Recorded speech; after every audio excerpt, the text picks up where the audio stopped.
ತಾಯಿಯಿಂದ ಹುಟ್ಟಿದ ಮಕ್ಕಳು ತಾಯ ಹೋಲುವಂತೆ, ಬೀಜದಿಂದ ಹುಟ್ಟಿದ ವೃಕ್ಷವು ಬೀಜವ ಹೋಲುವಂತೆ,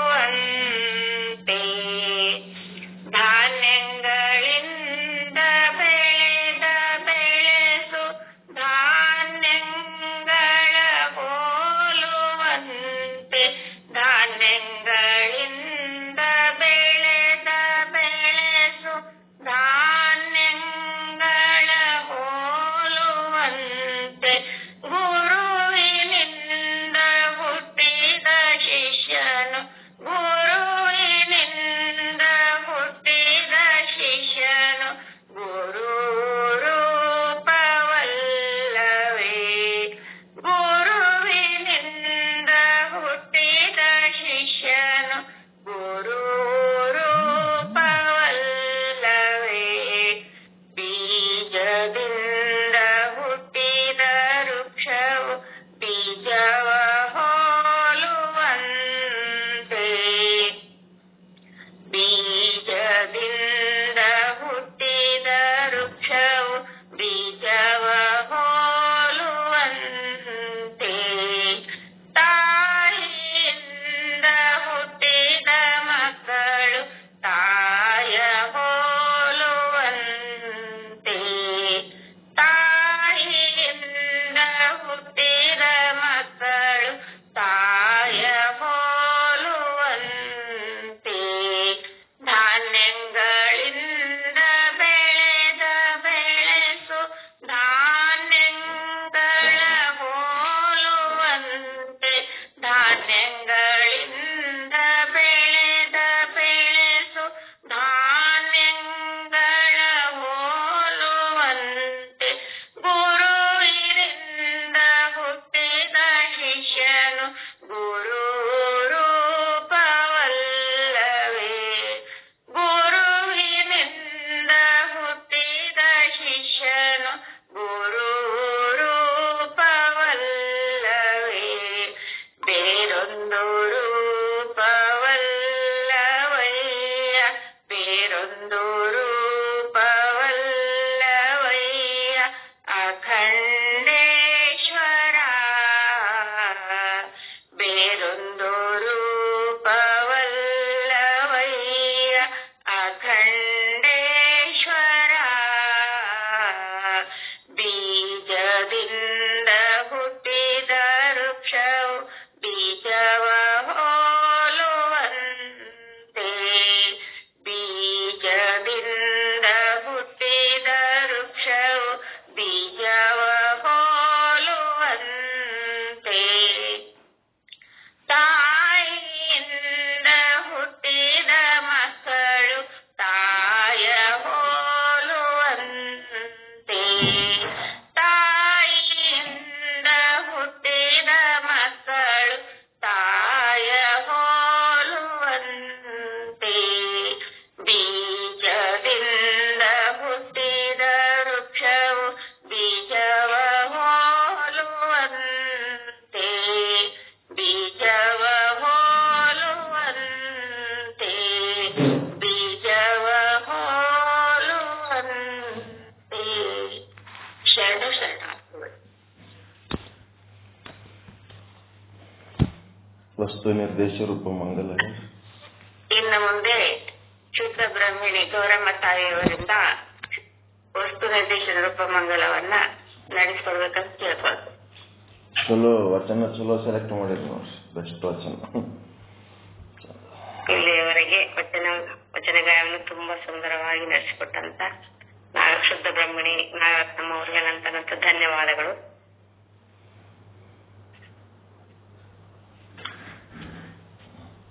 ಎಲ್ಲರಿಗೂ ನಮಸ್ಕಾರಗಳು. ಓಂ ಶ್ರೀ ಸದ್ಗುರು ಶುದ್ಧ ಬ್ರಹ್ಮಣೇ ನಮಃ.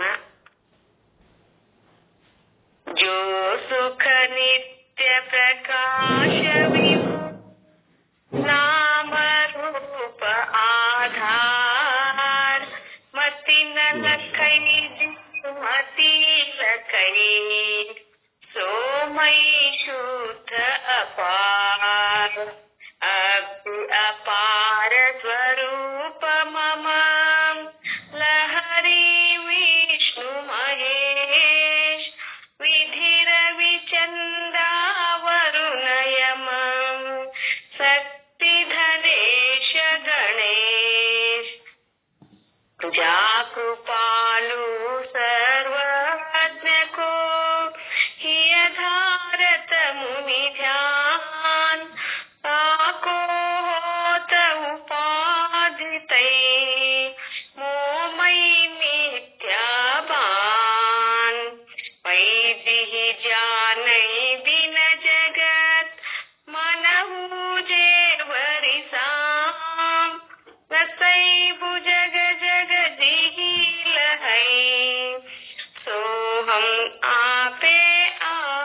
पंडित पीताम्बर जी महाराज की जय।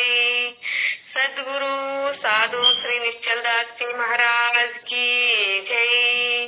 सदगुरु श्री शरणवत स्वामी जी महाराज की जय। जय मंगलम जय नम पार्वती पति शिव हर हर ಮಹಾದೇವ್.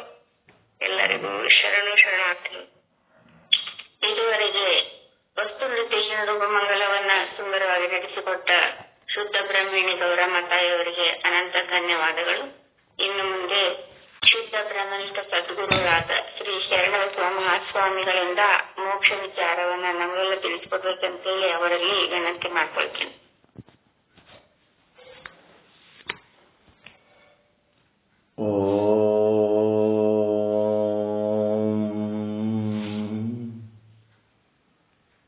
ಸದ್ಗುರು ಶ್ರೀ ಶುದ್ಧ ಬ್ರಹ್ಮಣೇ ನಮಃ.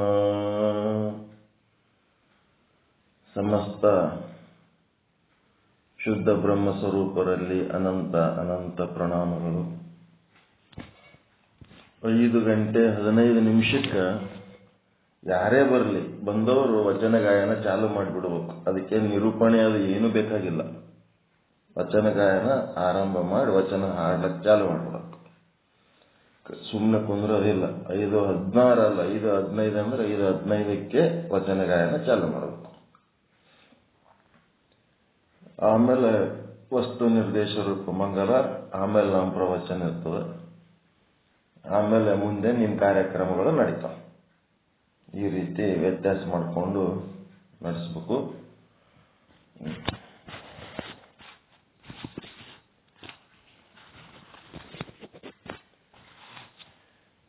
ಇದು ಒಂದು ನಾಟಕ ನೋಡೋದ.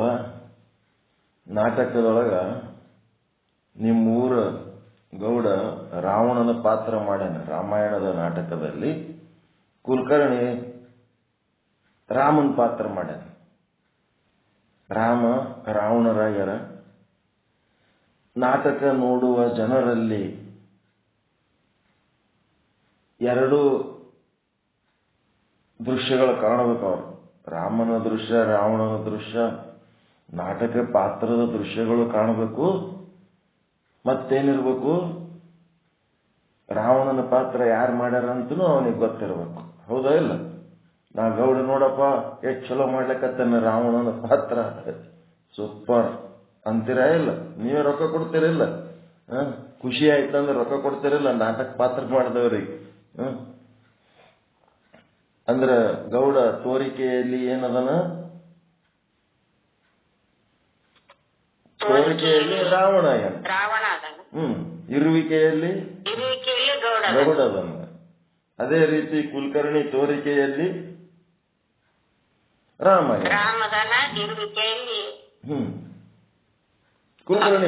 ಕುಲಕರ್ಣಿನೇ ಅದ.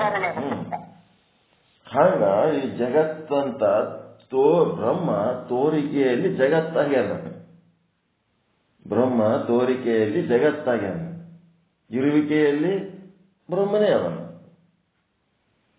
ಎರಡೂ ಇರ್ಬೇಕು ನಮಗ. ಎರಡು ಇದ್ದಾಗೆ, ಎರಡದ್ರ ಬಗ್ಗೆನೂ ನಮಗೆ ನಾಲೆಜ್ ಇದ್ದಾಗೆ ನಮ್ಗೆ ಏನಾಗ್ತದೆ, ಯಾವುದು ಸತ್ಯ ಯಾವುದು ಮಿಥ್ಯ ಅಂತ ಗೊತ್ತಾಗ್ತದೆ. ಈ ಜಗತ್ತು ಮಿಥ್ಯ ಅದ, ಈ ಜಗತ್ತು ಅಸಾರ ಅದ ಅಂತಂದ್ರೇನು? ನಾಟಕದ ಪಾತ್ರಗಳಲ್ಲಿ ಅವರು ಮಾಡಿದ್ದೇನದ ಅದು ಸುಳ್ಳದು. ಗೌಡ ರಾವಣನಾಗಿದ್ದು ಸುಳ್ಳ, ಲಕ್ಷ್ಮಣ ಇವ ಯಾರು ಕುಲಕರ್ಣಿ ರಾಮ ಆಗಿದ್ದು ಸುಳ್ಳ. ಅವರು ಗೌಡ ಕುಲಕರ್ಣಿ ಇದ್ದದ್ದೇ ಖರೆ. ಹಂಗ ಇಲ್ಲಿ ಕೂಡ ಬ್ರಹ್ಮ ಇದ್ದದ್ದು ಖರೆ, ಅವ ಜಗತ್ತಾಗಿದ್ದು ಸುಳ್ಳ. ಮಿಥ್ಯ ಅದ ಅಸಾರ ಅದ ಅಂತ ಹೇಳಿದ ಕೂಡ್ಲೇನೆ ಇಲ್ಲೇನಾಗ್ತದ, ಇಂಥ ಸತ್ಯವಾದ ವಸ್ತು ಅದ ಬ್ರಹ್ಮ, ಸತ್ತ ಚಿತ್ತ ಆನಂದ ನಿತ್ಯ ಪರಿಪೂರ್ಣ, ಯಾವ ಶಬ್ದಕ್ಕೂ ನಿಲ್ಕಂಗಿಲ್ಲ, ಯಾವ ಪ್ರಮಾಣಕ್ಕೂ ನಿಲ್ಕಂಗಿಲ್ಲ, ಎಲ್ಲಿ ಯಾವ ಮಾತಿಗೂ ನಿಲ್ಕಂಗಿಲ್ಲ. ಇದು ಕೇವಲ ಎದಕ್ಕೆ ನಿಲುಕ್ತದ ಅಂತಂದ್ರೆ ವಿಚಾರಕ್ಕೆ ನಿಲುಕ್ತಾನ ಬ್ರಹ್ಮ, ನಮ್ಮ ವಿಚಾರಕ್ಕೆ ನಿಲುಕ್ತಾನ. ಹೀಗಾಗಿ ಇಂಥ ಒಂದು ವಸ್ತು ಏನು ಅದಲ್ಲ, ಈ ವಸ್ತು ಸತ್ಯವಾಗಿದ್ದರೂ ಇಂಥ ಒಂದು ಆ ಬ್ರಹ್ಮ ಇಲ್ಲದ ಜಾಗ ಎಲ್ಲಿ ಇಲ್ಲೇ ಇಲ್ಲ, ಎಲ್ಲ ಕಡೆ ಅವನೇ ತುಂಬಿ ತುಳುತ್ತಾನ ಅಂತ ಹೇಳಿದಾಗ ಕೂಡ ಒಂದು ಜಗತ್ತದ್ದು ತಯಾರಾಗ್ಯದಲ್ಲ, ಅದು ಮಿಥ್ಯಾ ಅಂತ ತಯಾರಾಗ್ಯದ. ಕುದುರೆ ಹೊಟ್ಟೆ ಒಳಗ ಕತ್ತಿ ಹೆಂಗೆ ಹುಟ್ಟಿತು ಅಂತ ಕೇಳಿದಂಗೆ ಇದು ಪ್ರಶ್ನೆ. ಕುದುರೆ ಸಚ್ಚಿತ್ತಾನಂದ ನಿತ್ಯ ಪರಿಪೂರ್ಣ ಅದ, ಅದ್ರೊಳಗ ಅಸತ್ತು ಅಚಿತ್ತು ದುಃಖ ಭಯ ಚಿಂತಾರೂಪ ಅನಿತ್ಯ ಅಪೂರ್ಣ ಅನೇಕವಾದ ನಾಮರೂಪಗಳು ವರ್ಣ ಬಣ್ಣಗಳು ಏನೆಲ್ಲ ಇರೋಂಥದ್ದು ಒಂದು ಬಂಬಟ್ ಜಗತ್ತು ತಯಾರಾಗ್ಯದಲ್ಲ. ಈ ಜಗತ್ತು ಮಿಥ್ಯ ಅದ, ಇದ್ದಂಗೆ ಮಿಥ್ಯ ಅಂತಂದ್ರೆ ಸುಳ್ಳು ಅಂದ್ರೆ ಹಿಂಗ ಇದ್ದಂಗೆ ಇರಂಗಿಲ್ಲ, ಚೇಂಜ್ ಆಕೋತ ಹೋಗ್ತದೆ, ಬರ್ತದ, 4 ದಿನ ಇರ್ತದ, ಹೋಗ್ತದ. ಇದ್ರೊಳಗಿರೋ ಎಲ್ಲ ವಸ್ತುಗಳದ್ದು ಇದೇ ಆಟ, ಬರೋದು ಇರೋದು ಹೋಗೋದು, ಬರೋದು ಇರೋದು ಹೋಗೋದು, ಬರೋದು ಇರೋದು ಹೋಗೋದು. ಅದಕ್ಕೆ ಇದಕ್ಕೆ ಮಿಥ್ಯ, ಇದಕ್ಕೆ ಮೃತ್ಯು ಲೋಕ ಅಂತಾರೆ. ಇಲ್ಲಿ ಏನು ಅದಾವ ಎಲ್ಲ ಓಸು ಮೃತ್ಯು ಹೊಂದಂತವೇ ಅದಾವ. ಜಡ ವಸ್ತುಗಳು ಮೃತ್ಯು ಅಂತವ, ಚೇತನ ವಸ್ತುಗಳು ಮೃತ್ಯು ಅಂತವೆ. ಜಗತ್ತಿನಾಗ ಏನಿದ್ದು ಎಲ್ಲ ನಾಶ ಆಗವೇ ಅದಾವ. ಹೀಗಾಗಿ ಇವು ನಾಶ ಆಗುವಂಥದ್ದು ಜಗತ್ತದು. ಈ ಜಗತ್ತಿಗೆ ಆಧಾರ ಯಾರು, ಅಧಿಷ್ಠಾನ ಯಾರು? ರಾಮಗ ಆಧಾರ, ರಾಮನ ಪಾತ್ರಕ್ಕೆ ಆಧಾರ ಯಾರು? ರಾವಣನ ಪಾತ್ರಕ್ಕೆ ಆಧಾರ ಯಾರು? ಅಧಿಷ್ಠಾನ ಯಾರು? ಗೌಡ ಕುಲಕರ್ಣಿರೇ, ಬ್ರಹ್ಮನೇ ಅದಕ್ಕೆ ಅಧಿಷ್ಠಾನ, ಬ್ರಹ್ಮನೇ ಆಧಾರ. ಹೀಗಾಗಿ ಸಾಮಾನ್ಯ ರೂಪ ಅಂತೇನದಲ್ಲ, ಏನ ಕಡೆ ಗೌಡಾಗಿ ಆ ಕಡೆ ರಾವಣಾಗಿ ಎರಡಕ್ಕೂ ಒಂದೇ ವ್ಯಕ್ತಿ ಪಾತ್ರ ವಹಿಸೇನಲ್ಲ, ಅದೇನದ ಸಾಮಾನ್ಯ ರೂಪ, ಗೌಡನ ಸಾಮಾನ್ಯ ರೂಪ. ಕೇವಲ ಗೌಡ ಆಗಿರೋದು ಒಂದು ವಿಶೇಷ ರೂಪ. ಅದು ಕುಲಕರ್ಣಿಯಾಗಿ ಮತ್ತೆ ರಾಮನಾಗಿ ಎರಡೂ ಪಾತ್ರದಲ್ಲಿರುವವ ಒಬ್ಬನೇ ಅದನ್ನಲ್ಲ, ಅದಕ್ಕೆ ಸಾಮಾನ್ಯ ರೂಪ. ಜನರಲ್ ಬೋಗಿಯಾಗಿ ಹೋದವರು ಬರೇ ಬಡವರೇ ಇರ್ತಾರಂತಲ್ಲ, ರಿಸರ್ವೇಶನ್ ಸಿಗಲಾರ್ದ ಶ್ರೀಮಂತರು ಜನರಲ್ ಬೋಗಿಯಾಗಿ ಬರ್ತಾರೆ. ಅದಕ್ಕೆ ಸಾಮಾನ್ಯ ದರ್ಜೆ ಅಂತಾರೆ. ಶ್ರೀಮಂತರು ಇರ್ಬೋದು, ಬಡವರು ಇರ್ಬೋದು, ರಿಸರ್ವೇಶನ್ ಸಿಕ್ಕರ ರಿಸರ್ವೇಶನ್ದಾಗ ಹೋಗ್ತಾರೆ. ಹೋಗೇಬೇಕಾಗ್ಯದ ಬೆಂಗಳೂರಿಗೆ ಅರ್ಜೆಂಟ್ ಅಂದ್ರೆ ಜನರಲ್ ಬೋಗಿಯಾಗಾದ್ರೂ ಕೂತ್ ಹೋಗ್ಬೇಕಷ್ಟೇ, ಮತ್ತೊಂದೇನು ಚಾನ್ಸ್ ಇಲ್ಲ. ಹೆಂಗರ್ಥ? ಅದಕ್ಕೆ ಸಾಮಾನ್ಯ ಎರಡದ್ರೊಳಗಿರೋ ಸಾಮಾನ್ಯ ವ್ಯಕ್ತಿ ಒಬ್ಬನೇ ಇದ್ದದ್ದಕ್ಕೆ ಅದಕ್ಕೆ ಸಾಮಾನ್ಯ ರೂಪ ಅಂತಾರ. ಅವ ಗೌಡ ಆಗಿದ್ದು ವಿಶೇಷ ರೂಪ, ಇವ ಕುಲಕರ್ಣಿ ಆಗಿದ್ದು ವಿಶೇಷ ರೂಪ. ಅವರೇ ರಾಮ ರಾವಣರ ಪಾತ್ರ ವಹಿಸ್ತಾರಲ್ಲ, ಅದು ಸಾಮಾನ್ಯ ರೂಪ. ಅರ್ಥ ಆಗಿರ್ಬೇಕು ನಿಮಗೆ. ಈಗ ಹೇಳಿದ್ರಿ ಸಾಮಾನ್ಯ ರೂಪಕ್ಕೆ ಏನಂತಾರ? ಆಧಾರ ಅಂತಾರ. ಅದೇ ಒಂದೇ ವ್ಯಕ್ತಿ ಎರಡಕ್ಕೂ, ಗೌಡನ ಪಾತ್ರಕ್ಕೂ ಅದೇ ವ್ಯಕ್ತಿತ್ವ ಏನದ ಆಧಾರದ, ಗೌಡಕ್ಕೂ ಇದು ಅವನ ರಾವಣನ ಪಾತ್ರಕ್ಕೂ ಒಂದೇ ವ್ಯಕ್ತಿತ್ವ ಆಧಾರದ. ಅದಕ್ಕೇನಂತಾರ? ಆಧಾರ. ಆದ್ರೆ ಅದು ಮಿಥ್ಯವಾದದ್ದನ್ನ ಮೈನಸ್ ಮಾಡಿಬಿಟ್ರ ಅವನೇ ಅಧಿಷ್ಠಾನ. ರಾಮ ರಾವಣ ಯಾವಾಗ್ನು ಬಿಲ್ಲು ಬಾಣ ಹಿಡ್ಕೊಂಡು ಗದೆ ಹಿಡ್ಕೊಂಡು ಅಡ್ಡಾಡ್ತಿರ್ತಾರೆ ನಾವು. ಆ ಪಾತ್ರ ಮುಗಿದ್ಮೇಲೆ ಅವ್ರು ಏನಾಗ್ತಾರೆ? ನಾಟಕ ಮುಗಿದ್ಮೇಲೆ ಮತ್ತೆ ಹೊಳ್ಳಿ ನಾವು ಏನಾಗಬೇಕು ಅದೇ ಆಗ್ತಾರಲ್ಲ, ಅದೇ ಅಧಿಷ್ಠಾನ. ಒರಿಜಿನಲ್ ಅಂತ. ಅಧಿಷ್ಠಾನ ಅಂದ್ರೆ ಒರಿಜಿನಲ್, ಪಾತ್ರ ವಹಿಸಿದ್ದು ಡೂಪ್ಲಿಕೇಟ್. ಅದೇ ಸಿಟ್ಟಿಗೆ ಬೈಲಕತ್ತದ್ದು ಡೂಪ್ಲಿಕೇಟ್. ಒಳಗೆ ಶಾಂತಿ ಇರ್ತಿರಲ್ಲ, ಅದು ಒರಿಜಿನಲ್. ಆನಂದ ಶಾಂತಿ ಎಲ್ಲ ಇಟ್ಕೊಂಡು ಯಾರಿಗೂ ಒಂದಿಷ್ಟು ಸ್ವಲ್ಪ ಹೊತ್ತು ಬೈದಿರ್ತೀರಿ. ಅದು ಬೈದದ್ದೇನು ಪರ್ಮನೆಂಟ್ ಇರ್ತಾರೆ? ನನಗೆ ಬೈಕೋತಿರ್ತೀರ? ಇಲ್ಲ. ಹಿಂಗ ಟೆಂಪರರಿ ತೆರೆಗಳು ಏನದು? ಸಮುದ್ರ ಮಿಥ್ಯ. ಆ ತೆರೆಗಳಿಗೆ ಆಧಾರ ಯಾವುದು? ಸಮುದ್ರ.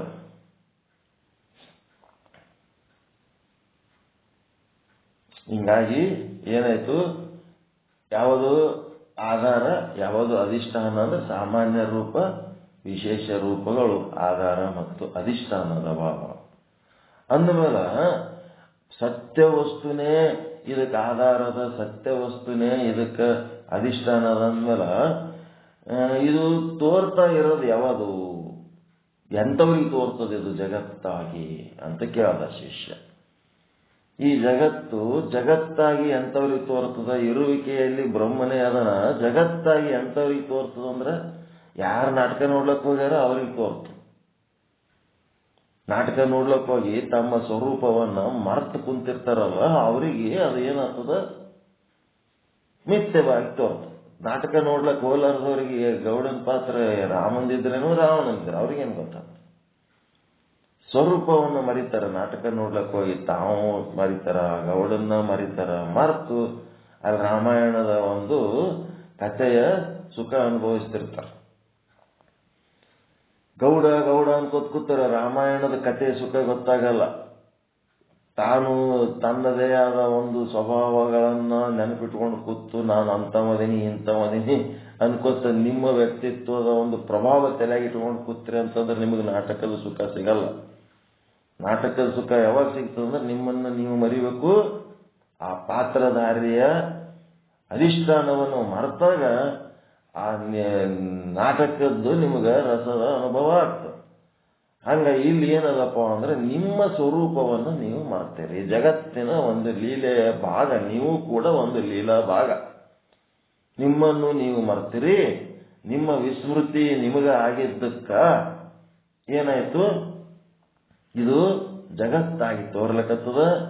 ನೀವು ನಾನು ಶುದ್ಧ ಬ್ರಹ್ಮ ಭಿನ್ನ ಪ್ರತ್ಯಗಾತ್ಮ ಚೇತನ ಸ್ವರೂಪ ಅಂಥೇಳಿ ನಿಮ್ಮ ಬಗ್ಗೆ ನಿಮಗ ಯಾವಾಗ ಲಕ್ಷ್ಯಾರ್ಥ ಉಂಟಾಗ್ತದ. ಈ ಜಗತ್ತಿಗೆ ಆಧಾರ ಅಧಿಷ್ಠಾನ ಯಾರು ಅಂದ್ರೆ ನೀನೇ ಅಂತಂದ್ರೆ ಗುರುಗಳು. ನೀನೇ ಅಂತ ಯಾಕಂದ್ರು ಅಂತಂದ್ರೆ ಇದೇ ನಿನ್ನ ಸ್ವರೂಪ ಯಾವುದಲ್ಲ, ಶುದ್ಧ ಬ್ರಹ್ಮವಿನ ಪ್ರತ್ಯೇಗಾತ್ಮ ಚೇತನ ಸ್ವರೂಪ ಏನದಲ್ಲ ಅದು ನೀನೇ. ಆ ನಿನ್ನ ಎಂಥದ್ದು ಲಕ್ಷ್ಯಾರ್ಥದ ನೀನು ಅಂತೇನದಲ್ಲ ಅದೇ ನೀನು ಈ ಜಗತ್ತಿಗೆ ಆಧಾರದಿಯಪ್ಪ ಅಂತ ಹೇಳಿದ್ರು. ಅದಕ್ಕೆ ಆಧಾರ ಅಧಿಷ್ಠಾನ ಯಾರು ಅಂತಂದ್ರೆ ಸಾಮಾನ್ಯ ರೂಪ ಮತ್ತು ವಿಶೇಷ ರೂಪಗಳು ಆಧಾರ ಮತ್ತು ಅಧಿಷ್ಠಾನ ಅಂತ ಹೇಳಿದ್ರು. ಈ ಜಗತ್ತು ಎಂಥವ್ರಿಗೆ ಜಗತ್ತಾಗಿ ತೋರ್ತದ ಅಂತಂದ್ರೆ ತಮ್ಮ ಲಕ್ಷ್ಯಾರ್ಥದ ನಾನತ್ವವನ್ನ ಮರೆತವರಿಗೆ ಇದು ಜಗತ್ತಾಗಿ ತೋರ್ತದ. ಯಾರು ಲಕ್ಷ್ಯಾರ್ಥದಲ್ಲಿರ್ತಾರ ಅವರು ಬ್ರಹ್ಮನಾಗಿ ಕಾಣ್ತಾರೆ. ಪಿಂಡಾಂಡದೊಳಗಿರುವ ಚೇತನವನ್ನು ಆತ್ಮವಾಗಿ ಕಾಣ್ತಾರೆ, ಬ್ರಹ್ಮಾಂಡದೊಳಗಿರುವ ಚೇತನವನ್ನ ಬ್ರಹ್ಮನಾಗಿ ಕಾಣ್ತಾರೆ. ಇರೋದು ಒಂದೇ ವಸ್ತು. ಬ್ರಹ್ಮ ಅನ್ನೋ ಶಬ್ದ ಎಲ್ಲಿ ಬಳಸ್ತಾರ? ಹೊರಗಿದ್ದಕ್ಕೆ ಬಳಸ್ತಾರ, ದೊಡ್ಡದಂತ. ಬ್ರಹ್ಮ ಜ್ಞಾನ ಅಂದ್ರೆ ಏನು? ನಿಮ್ಮ ಶರೀರ ಒಂದು ಬಿಟ್ಟು ಹೊರಗೆ ಏನೇನದವ ಅವು ಎಲ್ಲ ಬ್ರಹ್ಮ ಸ್ವರೂಪ ಅದವ. ನಿಮ್ಮ ಬಗ್ಗೆ ನಿಮಗೆ ಅರಿವಿಲ್ಲದಕ್ಕ ಅವು ಏನಾಗ್ಯಾವ? ನಾಮರೂಪಗಳಾಗಿ ಕಾಣ್ಲಿಕ್ಕತ್ತವ. ಇದು ಬ್ರಹ್ಮಜ್ಞಾನ. ತಿಳಿತಾ? ಬ್ರಹ್ಮಜ್ಞಾನ ಅಂದ್ರೇನು? ನಿಮ್ಮ ಪಿಂಡಾಂಡವನ್ನು ಬಿಟ್ಟು ಬ್ರಹ್ಮಾಂಡದೊಳಗ ಏನೇನದವ, ಏನೇನು ತೋರ್ಲಿಕ್ಕತ್ತವ ಅವೆಲ್ಲ ಓಸು ಏನದವ? ಬ್ರಹ್ಮಸ್ವರೂಪನೇ ಅದವ. ನನ್ನ ಆತ್ಮಸ್ವರೂಪ, ನನ್ನ ನಿಜದ ಸ್ವರೂಪ ನನಗೆ ವಿಸ್ಮೃತಿಯಾಗಿದ್ದಕ್ಕ ಅದು ನಾಮರೂಪಾತ್ಮಕವಾಗಿ ಕಾಣ್ಲಿಕ್ಕತ್ತದ.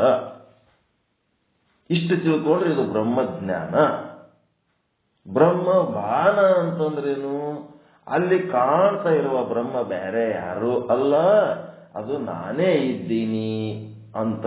ಹೊರ ಜಗತ್ತಿನಲ್ಲಿರುವ ಎಲ್ಲಾ ವಸ್ತುಗಳಲ್ಲಿರುವ ಚೇತನ ನಾನೇ ಇದ್ದೀನಿ ಅಂತ ತಿಳ್ಕೊಂಡ್ರೆ ಅದಕ್ಕೇನಂತಾರ? ಬ್ರಹ್ಮ ಭಾನ. ಹೊರಗ ಬ್ರಹ್ಮನೇ ಅದನ. ಬ್ರಹ್ಮ ಹೆಂಗದನ? ಸದ್ರೂಪದನ, ಚಿದ್ರೂಪದನ, ಆನಂದ ರೂಪದನ. ಬರೇ ಈಗ ಬ್ರಹ್ಮನ ವರ್ಣನೆ ಮಾಡಿ ಬ್ರಹ್ಮನನ್ನ ಭಿನ್ನ ಬಿಟ್ಟು ಬ್ರಹ್ಮನನ್ನು ಏನ್ ಅರಿತೀರಿ?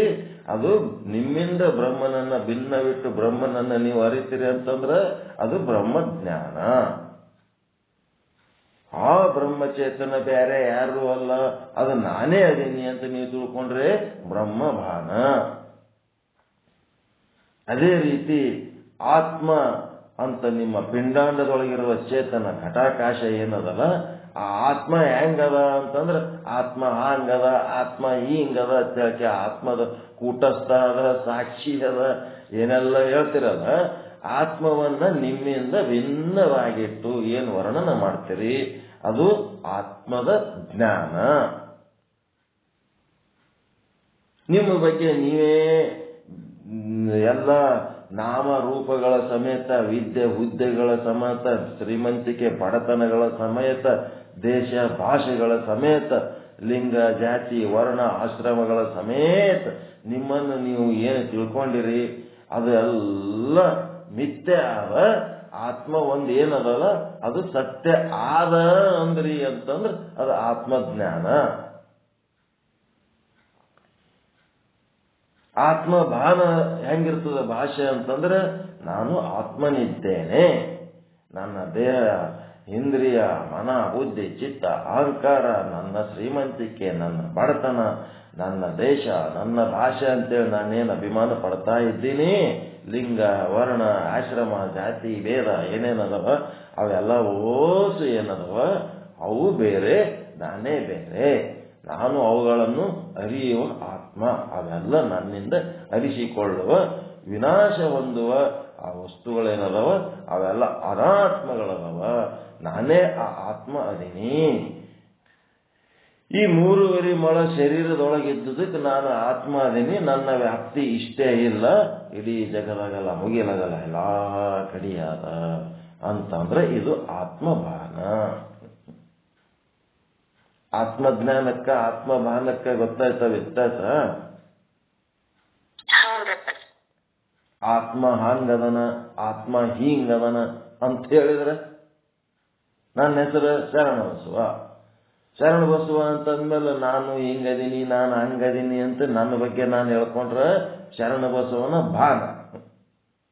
ಶರಣಬಸವ ಹಾಂಗದನ, ಶರಣಬಸವ ಹಿಂಗದನ ಅಂತೇಳಕ್ಕೆ ನನಗ ಆ ಶರಣಬಸವ ಸಂಬಂಧ ಇರ್ಲಾರ್ದಂಗೆ ನಾವು ಮಾತಾಡಿದೆವು ಅಂತಂದ್ರೆ ಅದೇನು ಶರಣಬಸವನ ಜ್ಞಾನ ಅಷ್ಟೇ.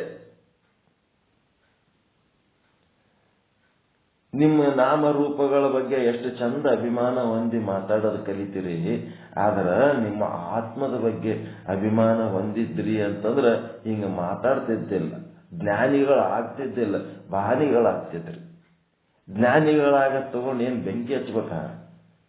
ನಿಮ್ಮದೇ ಸ್ವರೂಪ ಅದು ಇದ್ದು ನೀವು ಅದನ್ನು ಭಿನ್ನವಾಗಿಟ್ಟು ನೀವು ಬೇರೆ ಏನೋ ಅಂತ ತಿಳ್ಕೊಂಡು ಅಜ್ಞಾನಿಗಳಾಗಿ ಮಾತಾಡೋದೇ ಜ್ಞಾನಿ ಕೆಲಸ. ಬ್ರಹ್ಮಜ್ಞಾನಿ ಆಗ್ಬೇಕ ಬ್ರಹ್ಮಭಾನಿ ಆಗ್ಬೇಕ ಹೇಳಿ? ಬ್ರಹ್ಮಭಾನಿ ಆತ್ಮಭಾನಿಗಳಾಗ್ಬೇಕು ನಾವು. ಆತ್ಮಜ್ಞಾನಿಗಳು ಬ್ರಹ್ಮಜ್ಞಾನಿಗಳು ಅಂದ ಕೂಡ್ಲೇನೆ ಭಾರಿ ದೊಡ್ಡ ಅಧ್ಯಾತ್ಮ ತಿಳ್ಕೊಂಡರು ಇವರು ಅಂತೇಳಿ ಅವ್ರಿಗೆ ದೊಡ್ಡ ವೇದಿಕೆ ಮೇಲೆ ಶಾಲ ಹಾರ ಎಲ್ಲ ಹಾಕ್ತಾರ. ಆ ಕಳ್ಳನ ಮಕ್ಕಳಿಗೆ ಆತ್ಮನೇ ನಾನು ಅದೀನಿ ಅನ್ನೋದು ಅದೇನು ಏನಂತೀರಿ, ಆ ಸನ್ಮಾನ ಮಾಡೋರಿಗೂ ಭಾವನ ಇಲ್ಲ, ಆ ಸನ್ಮಾನ ಮಾಡಿಸಿಕೊಳ್ಳೋರಿಗೂ ಭಾವನ ಇಲ್ಲ. ಆತ್ಮದ ವರ್ಣನೆ ಮಾಡಿ ತಾನು ಭಿನ್ನವಾಗಿದ್ನಂದ್ರೆ ಅವ ಶುದ್ಧ ಕಳ್ಳ. ಆತ್ಮನೇ ನಾನು ಅಂತೇಳಿ ಏನು ತಿಳ್ಕೊಂಡು ತಾನೇ ಆತ್ಮ ಆಗಿ ಎಲ್ಲರೊಳಗೂ ತಾನೇ ತನ್ನೊಳಗೆ ಎಲ್ಲವನ್ನ ಇದ್ದ ಹಾಗೆ ಯಾವನು ಅನುಭವಿಸ್ತಾನ ಅವನು ಏನವನ ಬ್ರಹ್ಮಭಾನಿ ಆತ್ಮಭಾನಿ. ಇದಕ್ಕಿಂತ ಮುಂದುವರೆದು ಇನ್ನ ಮುಂದೆ ಏನಾರ ತುದಿ ಆದೇನ್ರಿ ಎಲ್ಲರೇ? ಆನಂದವಾಗಿ ಜಗತ್ತು ಇರಬೇಕು, ನಾನು ಆನಂದವಾಗಿರ್ಬೇಕು. ಯಾಕಂತಂದ್ರೆ ಅದು ಬ್ರಹ್ಮ ಸ್ವರೂಪ ಅದ, ನಾನು ಆತ್ಮ ಸ್ವರೂಪ ಅದೀನಿ. ಇಬ್ಬರದು ಮೂಲ ಸ್ವರೂಪ ಏನದ?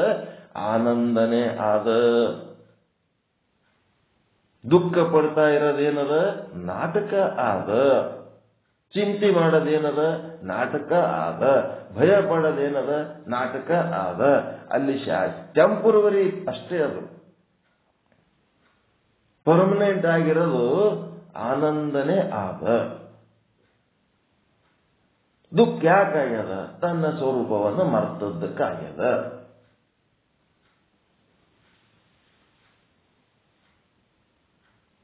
ತಿಳಿಲಿಕ್ಕತ್ತದ. ತಿಳಿಯೋದಷ್ಟೇ ಅಲ್ಲ, ಅನುಭವಿಸಬೇಕು. ಅನುಭವದ ಮಾತುಗಳು. ಬ್ರಹ್ಮಜ್ಞಾನಿ ಅಂದ್ರೆ ಬಹಳ ದೊಡ್ಡವಂತ. ಆತ್ಮವನ್ನ ತನ್ನಿಂದ ಭಿನ್ನವಾಗಿಟ್ಟು ಆತ್ಮದ ವರ್ಣನೆ ಮಾಡವ ಆತ್ಮಜ್ಞಾನಿ, ಬ್ರಹ್ಮನ ವರ್ಣನೆ ಮಾಡವ ಬ್ರಹ್ಮಜ್ಞಾನಿ. ಆ ಬ್ರಹ್ಮನೇ ತಾನು, ಆತ್ಮನೇ ತಾನು. ಆತ್ಮ ಪರಮಾತ್ಮ ಅಂತಂದ್ರೆ ಏನು? 3.5 ಮೊಳ ಪಿಂಡಾಂಡದೊಳಗಿರುವ ಘಟಾಕಾಶನು ನಾನೇ. ಇಡೀ ಜಗದಗಲ ಮುಗಿಲಗಲ ಬ್ರಹ್ಮಾಂಡ ವ್ಯಾಪಕ ಸರ್ವ ವ್ಯಾಪಕನು ನಾನೇ ಇದ್ದೀನಿ ಅಂತ ಅವನು ತಿಳ್ಕೊತಾನ. ಅವನೇ ಆನಂದ ಸ್ವರೂಪನಾಗಿರ್ಲಕ್ಕೆ ಸಾಧ್ಯ ಅದ. ಅವನೇ ಸದ್ರೂಪ, ಅವನೇ ಚಿದ್ರೂಪ, ಅವನೇ ಆನಂದ ರೂಪ, ಅವನೇ ನಿತ್ಯ ರೂಪ, ಅವನೇ ಪರಿಪೂರ್ಣ ರೂಪ, ಅವನೇ ಏಕರೂಪ. ಅವನ ಬಳಿ ಅನೇಕತೆ ಅನ್ನೋದು ಇಲ್ಲವೇ ಇಲ್ಲ. ಅಖಂಡ ಭಾವ. ಅದೇ ಬ್ರಹ್ಮಭಾನ.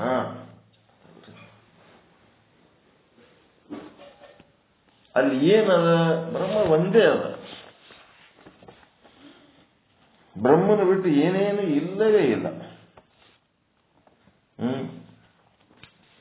ಜಗತ್ತಂತ ನೀವು ಏನ್ ತಿಳ್ಕೊಳ್ಳಿ, ನಾಮ ರೂಪಗಳು ಅದು ಇಲ್ಲದು, ಮಿಥ್ಯ ಅದ. ತೋರಿಕೆಯಲ್ಲಿ ನಿಮಗ ಯಾಕೆ ತೋರ್ಲಕತ್ತದ? ನಿಮ್ಮ ಸ್ವರೂಪ ನೀವು ಮರ್ತದ, ಅದು ನಿಮಗೆ ತೋರ್ಲಕತ್ತದ. ನಿಮ್ಮ ಸ್ವರೂಪದ ಅರಿವು ನಿಮಗಾಯ್ತು ಅಂತಂದ್ರೆ ಅಲ್ಲಿ ಜಗತ್ತೇ ಇಲ್ಲ, ಬ್ರಹ್ಮ ಸತ್ಯ. ಯಾರಿಗೆ? ಬ್ರಹ್ಮ ಸ್ವರೂಪರಿಗೆ ಬ್ರಹ್ಮ ಸತ್ಯ, ಭ್ರಮ ಸ್ವರೂಪರಿಗೆ ಜಗತ್ತು ಸತ್ಯ. ಇದರ ಒಪ್ಕೋತೀರ? ಬ್ರಹ್ಮ ಸ್ವರೂಪರಿಗೆ ಬ್ರಹ್ಮ ಸತ್ಯ, ಆತ್ಮ ಸ್ವರೂಪರಿಗೆ ಆತ್ಮ ಸತ್ಯ, ಅನಾತ್ಮ ಸ್ವರೂಪರಿಗೆ ಅನಾತ್ಮ ಸತ್ಯ, ಭ್ರಮ ಸ್ವರೂಪರಿಗೆ ಜಗತ್ತು ಸತ್ಯ. ಇದರ ಒಪ್ಪುಗಳ ಮಾತ. ಸ್ವರೂಪದ ಅಜ್ಞಾನಕ್ಕ ಜಗತ್ತು ತೋರ್ಲಿಕ್ಕತ್ತದ. ಈ ಜಗತ್ತನ್ನ ಸತ್ಯ ಅಂತ ಸಾಧನೆ ಮಾಡ್ಲಿಕ್ಕೆ ಬಹಳ ಮಂದಿ ಪ್ರಯತ್ನ ಮಾಡ್ಯಾರ. ಏನ್ ಪ್ರಯತ್ನ ಮಾಡಿದ್ರು ಜಗತ್ತು ಸತ್ಯ ಅಲ್ಲ, ಜಗತ್ತು ಮಿಥ್ಯ, ಬ್ರಹ್ಮ ಒಂದೇ ಸತ್ಯ. ಜೀವ 84 ಲಕ್ಷ ಜೀವರಾಶಿಗಳದ. ಈ ಜೀವ ಏನದ? ಉಳಿದಕ್ಕೆಲ್ಲಕ್ಕ ಪ್ರಾಣಿ, ಪಶು, ಪಕ್ಷಿ, ಕ್ರಿಮಿ, ಕೀಟ ಅಂತಾರ. ಜೀವ ಅಂತಾರ. ಅವರ ಬೇರೆ ಪ್ರಾಣಿಗಳಿಗೆ ಪ್ರಾಣಿನೇ ಅಂತಾರ. ಮನುಷ್ಯಗೆ ಒಬ್ಬನಿಗೆ ಜೀವ ಅಂತ ಯಾಕಂತಾರಂದ್ರ ಇವನು ಒಬ್ಬನಿಗೆ ಶಿವನಾಗುವ ಸಾಮರ್ಥ್ಯ, ಬ್ರಹ್ಮಗನಾಗುವ ಸಾಮರ್ಥ್ಯ, ಶಿವನನ್ನು ತಿಳಿಯುವ ಸಾಮರ್ಥ್ಯ, ಬ್ರಹ್ಮವನ್ನು ತಿಳಿಯುವ ಸಾಮರ್ಥ್ಯ, ಶಿವ ಬ್ರಹ್ಮ ಇಬ್ರು ಒಂದೇ ಅಂತ ತಿಳಿಯುವ ಸಾಮರ್ಥ್ಯ ಎಲ್ಲ ಏನಿಗೆ ಒಬ್ಬನಿಗೆ. ಜೀವ ಬ್ರಹ್ಮರ ಏಕತ್ವ ತಿಳಿದುಕೊಳ್ಳುವ ಸಾಮರ್ಥ್ಯ. ಶೇಂಗಾದ್ದು ಸಿಪ್ಪಿ ಒಗಿಬೇಕು. ಶೇಂಗಾದ ಕಾಯಿ ಒಗದ್ರ ಅದ್ರ ಸಂಗಡ ಕಾಳು ಕಳ್ಕೊತೀವಿ. ಈ ಜಗತ್ತು ಮಿಥ್ಯ ಅಂತೇಳಿ ನೀವೇನಾರ ಜಗತ್ತನ್ನು ತ್ಯಾಗ ಮಾಡಿದ್ರಿ ಅಂದ್ರೆ ಅದ್ರೊಳಗಿರುವ ಬ್ರಹ್ಮದ ಅನುಭವ ಕಳ್ಕೊತೀರಿ ಅಷ್ಟೇ. ಜಗತ್ತಿನಾಗೆ ಇರಬೇಕು, ಜಗತ್ತನ್ನು ಅನುಭವಿಸ್ತಿರಬೇಕು, ಅದರೊಳಗಿನ ಸಿಪ್ಪಿ ಸ್ವರೂಪವನ್ನು ತೆಗಿಬೇಕು. ಶೇಂಗಾ ತಿನ್ನಬೇಕು, ಸಿಪ್ಪಿ ಬೀಸಾಕ್ಬೇಕು. ಪೂರ ಶೇಂಗಾದ ಕಾಯಿನೇ ಒಗಿತೀನಿ ಅಂದ್ರೆ ಅದು ಜಗತ್ತನ್ನು ತ್ಯಾಗ ಮಾಡುವವರ ಅಜ್ಞಾನದ ಲಕ್ಷಣ.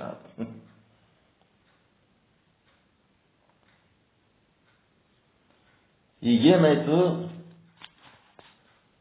ದುಃಖ ಆದ ಅಂತ ಅನಿಸ್ತದೆ ಜಗತ್ತಿನಾಗ ನಿಮಗ? ಜಗತ್ತಿನಾಗ ಆನಂದ ಬಿಟ್ರೆ ಮತ್ತೊಂದು ಏನಾರ ಆದ ಅನಿಸ್ತದ? ಜಗತ್ತಿನಾಗ ಏನಾರ ಚಿಂತೆ ಮಾಡಂತ ವಿಷಯಗಳು ಏನಾರ ಅದಾವೇನಿಲ್ಲಿ? ಜಗತ್ತಿನಾಗ ಭಯ ಪಡಂತ ವಸ್ತುಗಳು ಏನಾರ ಅದಾವೇನಿಲ್ಲಿ? ಒಂದು ಹುಲಿ ಎದುರು ಬಂದದಂದ್ರೂ ಸಹಿತ ಆ ಹುಲಿ ಒಳಗ ಇರುವ ಆತ್ಮಚೇತನ ನಾನೇ ಅದೀನಿ ಅಂತ ತಿಳ್ಕೊಂಡು ನೀವು ಆ ಹುಲಿ ಸಂಗಟ ವರ್ತಿಸಿದ್ರಿ ಅಂತಂದ್ರೆ ಆ ಹುಲಿ ಕೂಡ ನಿಮಗೆ ಶರಣಾಗತನ ಆಗ್ತದೆ. ಹುಲಿ ಒಳಗಿದ್ದ ಬೇರೆ ಯಾರು ಅಲ್ಲವೇ ಅಲ್ಲ. ಅದಕ್ಕೆ ಹಸಿವಾಗಿತ್ತು ಅಂತಂದ್ರೆ ನನ್ನ ಶರೀರ ಅದಕ್ಕೆ ಆಹಾರ ಆಗುವಂಥದ್ದೇ ಒಂದು ಘಟನೆ ಅದು ನಡಿಬೇಕಾಗಿತ್ತಂದ್ರೆ ಯಾರೇನು ಮಾಡೋಕ್ಕಾಗಲ್ಲ. ಹರ್ಕೊಂಡು ತಿಂದ್ರೆ ತಿನ್ನಲಿ, ಏನಾಗದ ಅದರ ಹೊಟ್ಟೆ ತುಂಬ್ತದೆ. ಒಬ್ಬ ಕೊಲೆಗಡಕ್ಕೆ ಬಂದು ಚಾಕು ನಿಮ್ಮ ಮುಂದೆ ಹಿಡ್ದಾನಂತಂದಾಗ ಎಷ್ಟು ದಿನ ಆಯ್ತು ಮಾರಾಯ, 60-70 ವರ್ಷ ಆಯ್ತು ನಿನ್ನ ಕಾಯಿಲೆ ಕತ್ತಿದ್ದೆ, ಈಗ ಬಂದಿದ್ದೀನೋ ಮಾರಾಯ, ಜಲ್ದಿ ಮುಗಿಸ್ ನಿಂದು ಏನದ. ಯಾವ ಶರೀರ ನಿಮಗೆ ಕಡೆಗೆ ಇದು ಬಿಟ್ಟರೆ ನಾವು ಆರಾಮಿರ್ತೀವಿ ಅಂತ ನಿಮ್ಗೆ ಅನುಭವ ಬರೋದಕ್ಕಿಂತ ಮೊದಲೇ ಅವ ಶರೀರ ಬಿಡಿಸ್ಲಕ್ಕೆ ಬಂದನ. ವಯಸ್ಸಾದ್ಮೇಲೆ ಏನಾಗ್ತದೆ, ಶರೀರ ತ್ರಾಸ ಕೊಡ್ಲಕ್ಕೆ ಹತ್ಬಿಡ್ತದೆ. ಯಾವುದು ನಿಮಗೆ ಮಿತ್ರನಾಗಿ ಸುಖ ಕೊಟ್ಟದ ಅದೇ ನಿಮಗೆ ಶತ್ರುವಾಗಿ ನಿಮಗೆ ಬ್ರಹ್ಮಾಂಡದ ದುಃಖ ಅನುಭವಿಸ್ಲಕ್ಕೆ ಹತ್ತದ ನಿಮ್ಮ ಶರೀರ. ಇದು ಯಾವಾಗ ವಾದಿತೋ ಶಿವ, ಆ ಶರೀರ ಯಾವನು ಬಿಡಿಸ್ತಾನ ಅವನೇ ನಮಗ ಬ್ರಹ್ಮ.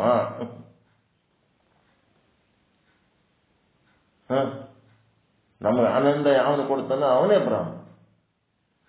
ಈ ಶರೀರ ಬಾಧೆಯಿಂದ ನನಗೆ ಮುಕ್ತ ಮಾಡ್ಬೇಕಪ್ಪ, ಇದು ಕಳ್ಸೋಬೇಕತ್ ಪ್ರಯತ್ನ ಮಾಡ್ಲಿಕ್ಕತ್ತಿದ್ದೆ, ಏನೇನೋ ಸಾಧನೆ ಮಾಡ್ಲಿಕ್ಕತ್ತಿದ್ದೆ, ಇದನ್ನು ಬಿಡಿಸ್ಲಕ್ಕೆ ಬಂದಿದ್ದೆಲ್ಲ 1 ಸೆಕೆಂಡ್ನಾಗ ಜಲ್ದಿ ಬಿಡಿಸ್ಬಿಡು ಮಾರಾಯ. ಅವ ಹೊಡಿತಾನೇನ್ರಿ ಅವಾಗ ಹಂಗೆ ಹೇಳಿದ್ಮೇಲೆ.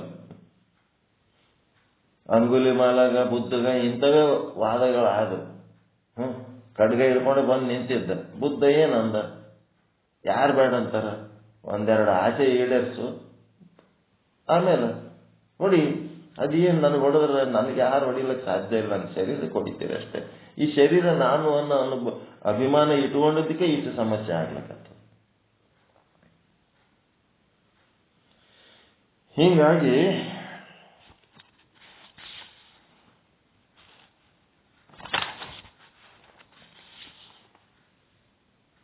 ಕಲ್ಪಿತ ಜಗತ್ತಿಗೆ ಏನದ, ಒಟ್ಟ ಒಂದು ಅಧಿಷ್ಠಾನ ಮತ್ತು ಆಧಾರ ಏನೇನದ ಅಂತ ತಿಳ್ಕೊಂಡಿರಿ.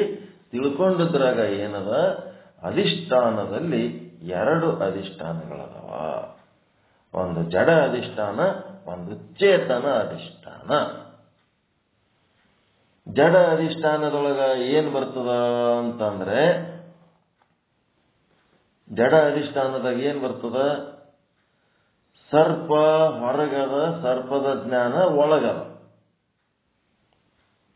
ಈ ಹೊರಗಿನ 3 ವಸ್ತುಗಳನ್ನು ನೋಡ್ಬೇಕು ನೀವು. ಸರ್ಪ ಅಂತಂದ್ರೇನು, ಜಗತ್ತಿನಲ್ಲಿರುವ ಎಲ್ಲಾ ವಸ್ತುಗಳ ಬಗ್ಗೆ ನಾನು ನನ್ನದು ಅಂತೇಳಿ ಏನು ನೀವು ತೆಕ್ಕಿಗೆ ಬಿದ್ದೀರಿ, ಅದೇ ಮಿಥ್ಯಾ ಸಂಸಾರ, ಅದೇ ನಿಮಗೆ ದುಃಖ, ಅದೇ ನಿಮಗೆ ಭಯ. ಇದಿಟ್ಟು ಉಸಿರು ಬಂದಾಯ್ತಂದ್ರೆ ಈ ಜಗತ್ತಿಗೂ ನಿಮಗೂ ಏನೇನು ಸಂಬಂಧ ಇಲ್ದಂಗೆ ಓದ್ತಿರಲ್ಲ, ಅದಕ್ಕೆ ಸರ್ಪ ಅಂತಾರ. ಈ ಸರ್ಪಕ್ಕೆ ಅಧಿಷ್ಠಾನವಾಗಿತ್ತು ಯಾವುದು ಅಂತಂದ್ರೆ, ನಾನು ನನ್ನದು ಅನ್ನೋದ್ರ ಹಿಂದೆ ಏನದ, ಹಗ್ಗ ಅದ. ಆ ಹಗ್ಗಕ್ಕೆ ಏನಂತಿದ್ರಿ ಇಲ್ಲಿ ತನಕ ಅಂತಂದ್ರೆ, ಸರ್ಪಕ್ಕೆ ಅಧಿಷ್ಠಾನ ಬೆಳಕು ಮಾಡಿದ್ರೆ ಹಗ್ಗ ಬರ್ತದ. ಸರ್ಪ ಇದು ಭ್ರಮೆ, ಭ್ರಾಂತಿ, ಅಧ್ಯಾಸ್ತ ವಸ್ತು. ಇದು ಅಧ್ಯಾಸ ಆಗಿದ್ದಕ್ಕೆ ಹಿಂಗಾಗ್ತದ. ಬೆಳಕು ಬಂತು ಅಂತಂದ್ರೆ ಇದರಿಂದ ಹಗ್ಗ ಏನದಲ್ಲ, ಈ ಸರ್ಪಕ್ಕ ಯಾವುದು ಅಧಿಷ್ಠಾನ ಅಂದ್ರೆ ಹಗ್ಗನೇ ಅಧಿಷ್ಠಾನ ಅಂತ ಕಲ್ಕೊಂಡು ಬಂದಿದ್ದೆವು. ಮುಂದೇನಾಯ್ತು, ಸರ್ಪಕ್ಕೆ ಹಗ್ಗ ಅಧಿಷ್ಠಾನ ಅಲ್ಲ, ಹಗ್ಗ ಕೂಡ ಕಲ್ಪಿತ ವಸ್ತು ಅದ. ಹಗ್ಗನೂ ಪರ್ಮನೆಂಟ್ ಅಲ್ಲ. ಭೂಮಿ ಇದ್ದದಕ್ಕೆ ಹಗ್ಗ ಅದ, ನೀರು ಇದ್ದದಕ್ಕೆ ಭೂಮಿ ಅದ, ಅಗ್ನಿ ಇದ್ದದಕ್ಕೆ ನೀರದ, ವಾಯು ಇದ್ದದಕ್ಕೆ ಅಗ್ನಿ ಅದ, ಆಕಾಶ ಇದ್ದದಕ್ಕೆ ವಾಯು ಅದ.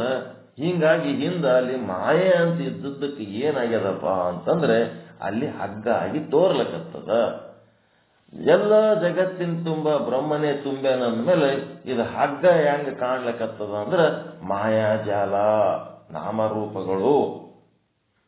ಮಾಯೆಯ ಕಾರಣ ಅಲ್ಲಿ ಹಗ್ಗ ಕಾಣ್ಲಕತ್ತದಂದ್ರೇನು, ಜಗತ್ತಿನ ಎಷ್ಟು ವಸ್ತುಗಳದವ, ಎಷ್ಟು ಶರೀರಗಳದವ, ಜಡ ಶರೀರಗಳು, ಅವೆಲ್ಲ ಏನದವ, ನಾಮರೂಪಗಳು ಏನದವಲ್ಲ ಅವೆಲ್ಲ ಓಸು ಏನದವ, ಬ್ರಹ್ಮ ಸ್ವರೂಪನೇ ಅದವ. ಈ ಮಾಯೆಗೆ 2 ಶಕ್ತಿ ಅದ, ಒಂದು ಆವರಣ ಶಕ್ತಿ, ಇನ್ನು ಒಂದು ವಿಕ್ಷೇಪ ಶಕ್ತಿ. ಆ ಮಾಯೆ ಏನ್ ಮಾಡ್ಲಕತ್ತದಪ್ಪ ಅಂತಂದ್ರೆ ಬ್ರಹ್ಮನನ್ನು ಆಧಾರದಲ್ಲಿ ಇದ್ದು, ಬ್ರಹ್ಮನ ಆಧಾರದಲ್ಲಿದ್ದು ಬ್ರಹ್ಮನನ್ನೇ ಗೊತ್ತಿರದಂಗೆ ಮಾಡಿಟ್ಬಿಟ್ಟದ. ಕತ್ತಲೆ ಕೋಣೆಯನ್ನ ಆವರಿಸಿ ಕೋಣೆಯನ್ನೇ ಕಾಣದ ಹಾಗೆ ತಿಳಿಯಗೊಡದ ಹೆಂಗ್ ಮಾಡದ, ಹಿಂಗಿದೇನ್ ಮಾಡ್ತದ, ಬ್ರಹ್ಮನ ಆಧಾರದಲ್ಲಿದ್ದು ಬ್ರಹ್ಮನನ್ನೇ ಗುರುತಿಸಲಾರ್ದಂಗ ಮಾಡಿಟ್ಟು ಬಿಟ್ಟಿತು. ಬ್ರಹ್ಮ ಸ್ವರೂಪ ಕಾಣ್ಲಾರ್ದಂಗ ಮಾಡಿದ್ದೇವದು ಮಾಯೆ. ಮತ್ತ ಬ್ರಹ್ಮ ಸ್ವರೂಪ ಮುಚ್ಚಿಡಲಕ್ಕ ಹೋಗ್ಲಿ ಬಿಡು, ಆದ್ರ ಹಗ್ಗ ಕಾಣ್ಲಾರ್ದಂಗ ಮಾಡ್ಯದ, ಅದಕ್ಕೇನಂತಾರ, ಮಾಯೆಯ ಆವರಣ ಶಕ್ತಿ. ಮುಚ್ಚಾಕದು. ಮುಚ್ಚಾಕಿದ್ರೆ ಹೆಂಗಾರ ತೆರೆದು ನೋಡಿದ್ರೆ ಬಂದಿತ್ತು, ಆದ್ರೆ ಇನ್ನೂ ಒಂದು ಬೇರೆ ಏನೋ ಮಾಡಿ ತೋರಿಸ್ಲಕತ್ತದಲ್ಲ, ಸರ್ಪವನ್ನ ತೋರಿಸ್ತ, ಹಗ್ಗ ಮುಚ್ಚಿಟ್ಟದ, ಹಾವನ್ನ ಎತ್ತಿ ತೋರಿಸೋದಲ್ಲ, ಇದು ವಿಕ್ಷೇಪ ಶಕ್ತಿ. ಇಲ್ಲದ ಸಂಸಾರ, ಇಲ್ಲದ ಹೆಂಡತಿ, ಇಲ್ಲದ ಗಂಡ, ಇಲ್ಲದ ಮಕ್ಕಳು, ಎಲ್ಲರೂ ಮನುಷ್ಯರೇ. ಜಗತ್ತಿನೊಳಗೆ ಸಂತಾನ ಉತ್ಪತ್ತಿ ಮಾಡಿ ಒಂದಿಬ್ಬರು ಗಂಡ ಹೆಂಡತಿಯಾಗಿ ಮದುವೆ ಮಾಡ್ಕೊಂಡು ಒಂದಿಷ್ಟು ಸಂಸಾರ ಮಾಡಿ ಮಕ್ಕಳನ್ನ ಹಡೆಯೋದು, ಇಷ್ಟೇ ಅಲ್ಲಿರೋದು. ಮನುಷ್ಯರು ಮದುವೆ ಮಾಡ್ಕೊಂಡಾರ, ಮನುಷ್ಯರು ಹಡದ, ಪ್ರಾಣಿಗಳು ಕೂಡ ಸಂತಾನೋತ್ಪತ್ತಿ ಮಾಡ್ಯಾವ. ಅದಕ್ಕ ಕಟ್ಟಿದ ಕತಿ ಎಂತದಪ್ಪ ಅಂದ್ರೆ ಅದೆಲ್ಲ ಎಲ್ಲದ್ದು, ಎಲ್ಲ ಸುಳ್ಳು ಕತಿಗಳೆಲ್ಲ ಕಟ್ಟಿದ, ಸುಳ್ಳು ಕತಿಗಳು. ಆ ಸುಳ್ಳು ಕತಿಗಳೇ ನಮಗೆ ತ್ರಾಸ ಕೊಡ್ತಾವ. ನನ್ನ ಮಗ, ನನ್ನ ಗಂಡ, ನನ್ನ ಹೆಂಡತಿ, ನನ್ನ ಮಗಳು, ನನ್ನ ಎಳೆಯ, ನನ್ನ ಸಸಿ, ನನ್ನ ಮೊಮ್ಮಕ್ಕಳು, ಸುಳ್ಳು ಕತಿನೇ ನಿಮಗೆ ದುಃಖ ಕೊಡ್ತಾವ. ಮನುಷ್ಯರಾಗಿ ಹುಟ್ಟಿವಿ, ಜಗತ್ತಿನಾಗ ಒಂದಿಟ್ಟು ಊಟ ಮಾಡ್ಬೇಕು, ಒಂದಿಟ್ಟು ಆರಾಮ್ ರೆಸ್ಟ್ ಮಾಡ್ಬೇಕು, ನಮ್ಮಂತವೇ ಒಂದೆರಡು ಮರಿಗಳು ಹಡೆದಿಟ್ಟು ಸತ್ತವ. ಇದು ಬಿಟ್ರೆ ಇದಕ್ಕಿಂತ ದೊಡ್ಡ ಸತ್ಯ ಮತ್ತೊಂದು ಏನಿಲ್ಲ ನಡೆದದ್ದು. ಇದರ ಮೇಲೆ ಕಲ್ಪಿತ ಕಥೆಗಳು ಏನದಾವಲ್ಲ, ಅವು ನಮಗೆ ತ್ರಾಸ ಕೊಡ್ತಾವ. ಎಲ್ಲ ಓಸು ಹೌದೌದರ ಕರ್ಮ ಏನೇನ್ ಮಾಡ್ತಾವ ಅವು ಭೋಗಿಸ್ತಿರ್ತಾವ. ಸುಮ್ಮನೆ ಸಾಕ್ಷಿಯಾಗಿ ನೋಡ್ತಿರ್ಬೇಕು. ಅದ್ರ ಭೋಗದಾಗ ಹೋಗಿ ನನ್ನ ಮಗಳಿಗೆ ಹಿಂಗಾಯ್ತು, ನನ್ನ ಎಳೆಯಾಗಿ ಹಿಂಗಾಯ್ತು, ಯಾರು ಏನೇನು ಮಾಡಿ ಬಂದಾರೋ, ಪುಣ್ಯ ಮಾಡಿ ಬಂದಾರೋ ಪಾಪ ಮಾಡಿ ಬಂದಾರೋ, ಅವ್ರು ಮಾಡಿದ್ದವ್ರು ಅನುಭವಿಸ್ತಿರ್ತಾರೆ. ಸುಮ್ಮ ಸಾಕ್ಷಿಯಾಗಿ ನೋಡ್ತಿರ್ಬೇಕು. ಏನ್ ಮಾಡಕ್ಕಾಗ್ತದ? ನೀವು ಚಿಂತೆ ಮಾಡಿ, ನೀವು ಟೆನ್ಷನ್ ಮಾಡ್ಕೊಂಡ್ರ ಅವ್ರ ಕರ್ಮ ಏನಾರ ನೀವು ತೊಳಕಾಗ್ತದ, ಅವ್ರ ಭೋಗ ಏನಾರ ನೀವು ತೊಳಕಾಗ್ತದ? ಒಂದು ಮಲಾಮ್ ಏನಪ್ಪ, ಸದ್ಗುರುವಿನ ಬಳಿಗೆ ಒಂದು ಜ್ಞಾನ ಹೊಂದಿದ್ರಿ ಅಂತಂದ್ರ ಆ ಶರೀರ ನಾನಲ್ಲ, ಶರೀರ ಬಾಧೆ ನನಗೆ ಸಂಬಂಧ ಇಲ್ಲ, ನಾ ಆತ್ಮ ಸ್ವರೂಪ ಅದೀನಿ, ನಾ ಆನಂದ ಸ್ವರೂಪ ಅದೀನಿ ಅನ್ನಂಗ್ ಮಾಡ್ಕೊಳ್ಳೋದು. ಇದೆಲ್ಲ ಏನದ ಹೊರ ಜಗತ್ತಿನೊಳಗಿರೋದು ಬ್ರಹ್ಮಜ್ಞಾನ, ಬ್ರಹ್ಮ ಭಾನಕ್ಕೆ ಸಂಬಂಧಪಟ್ಟಂಥದ್ದು. ಅದೇನಾಯ್ತು, ಹಗ್ಗ ಕಲ್ಪಿತ ಅಧಿಷ್ಠಾನ ಅಂತ ಏನಂತಿದ್ರಿ, ಈ ಒಂದು ಪಾಠದಲ್ಲಿ ಜಡ ಅಧಿಷ್ಠಾನ ಅಂದ್ರ ಅದಕ್ಕೆ ಕಲ್ಪಿತ ಜಡ ಅಧಿಷ್ಠಾನ ಹಗ್ಗ. ಎದಕ್ಕ? ಅಧ್ಯಸ್ಥ ಹಾವಿಗೆ. ನಿಜವಾಗಿ ಅಧಿಷ್ಠಾನ ಯಾವದಪ್ಪ ಅಂತಂದ್ರೆ ಆ ಹಗ್ಗದೊಳಗಿರುವ ಬ್ರಹ್ಮಚೇತನ, ಹಗ್ಗದ ಸಮಾನಾಕಾರವಾದ ಬ್ರಹ್ಮಚೇತನನೇ ಅದೇನದ ನಿಜವಾದ ಅಧಿಷ್ಠಾನ. ಇವ್ರೇನಂದ್ರ ಅದಕ್ಕ ಜಡ ಅಧಿಷ್ಠಾನ ಅಂತೇಳಿ ಹಗ್ಗಕ್ಕಂದ್ರು, ಚೇತನ ಅಧಿಷ್ಠಾನ ಅಂತೇಳಕ್ಕೆ ಆ ಉಪಹಿತ ಚೇತನಕ್ಕಂದ್ರು. ರಜ್ಜು ಉಪಹಿತ ಚೇತನ ಏನದ ಚೇತನ ಅಧಿಷ್ಠಾನ ಅಂದ್ರು, ನಿಜವಾದ ಚೇತನ ಅಧಿಷ್ಠಾನ ಅನ್ರಿ. ಮತ್ತೆ ಕಲ್ಪಿತವಾದ ಜಡ ಅಧಿಷ್ಠಾನ ಅನ್ರಿ. ಅಧಿಷ್ಠಾನದಲ್ಲಿ ಎರಡು, ಒಂದು ಜಡ ಅಧಿಷ್ಠಾನ, ಇನ್ನ ಒಂದು ಚೇತನ ಅಧಿಷ್ಠಾನ. ಮೊದಲು ನೀವೇನಂತಿದ್ರಿ? ಕಲ್ಪಿತ ಅಧಿಷ್ಠಾನ ಅಂತ ಹಗ್ಗಕ್ಕಂತಿದ್ರಿ, ಮತ್ತೆ ನಿಜವಾದ ಅಧಿಷ್ಠಾನ ಹಗ್ಗದೊಳಗಿರುವ ಬ್ರಹ್ಮಚೇತನಕ್ಕ ಉಪಹಿತ ಚೇತನಕ್ಕೆ ಅಂತಿದ್ರಿ.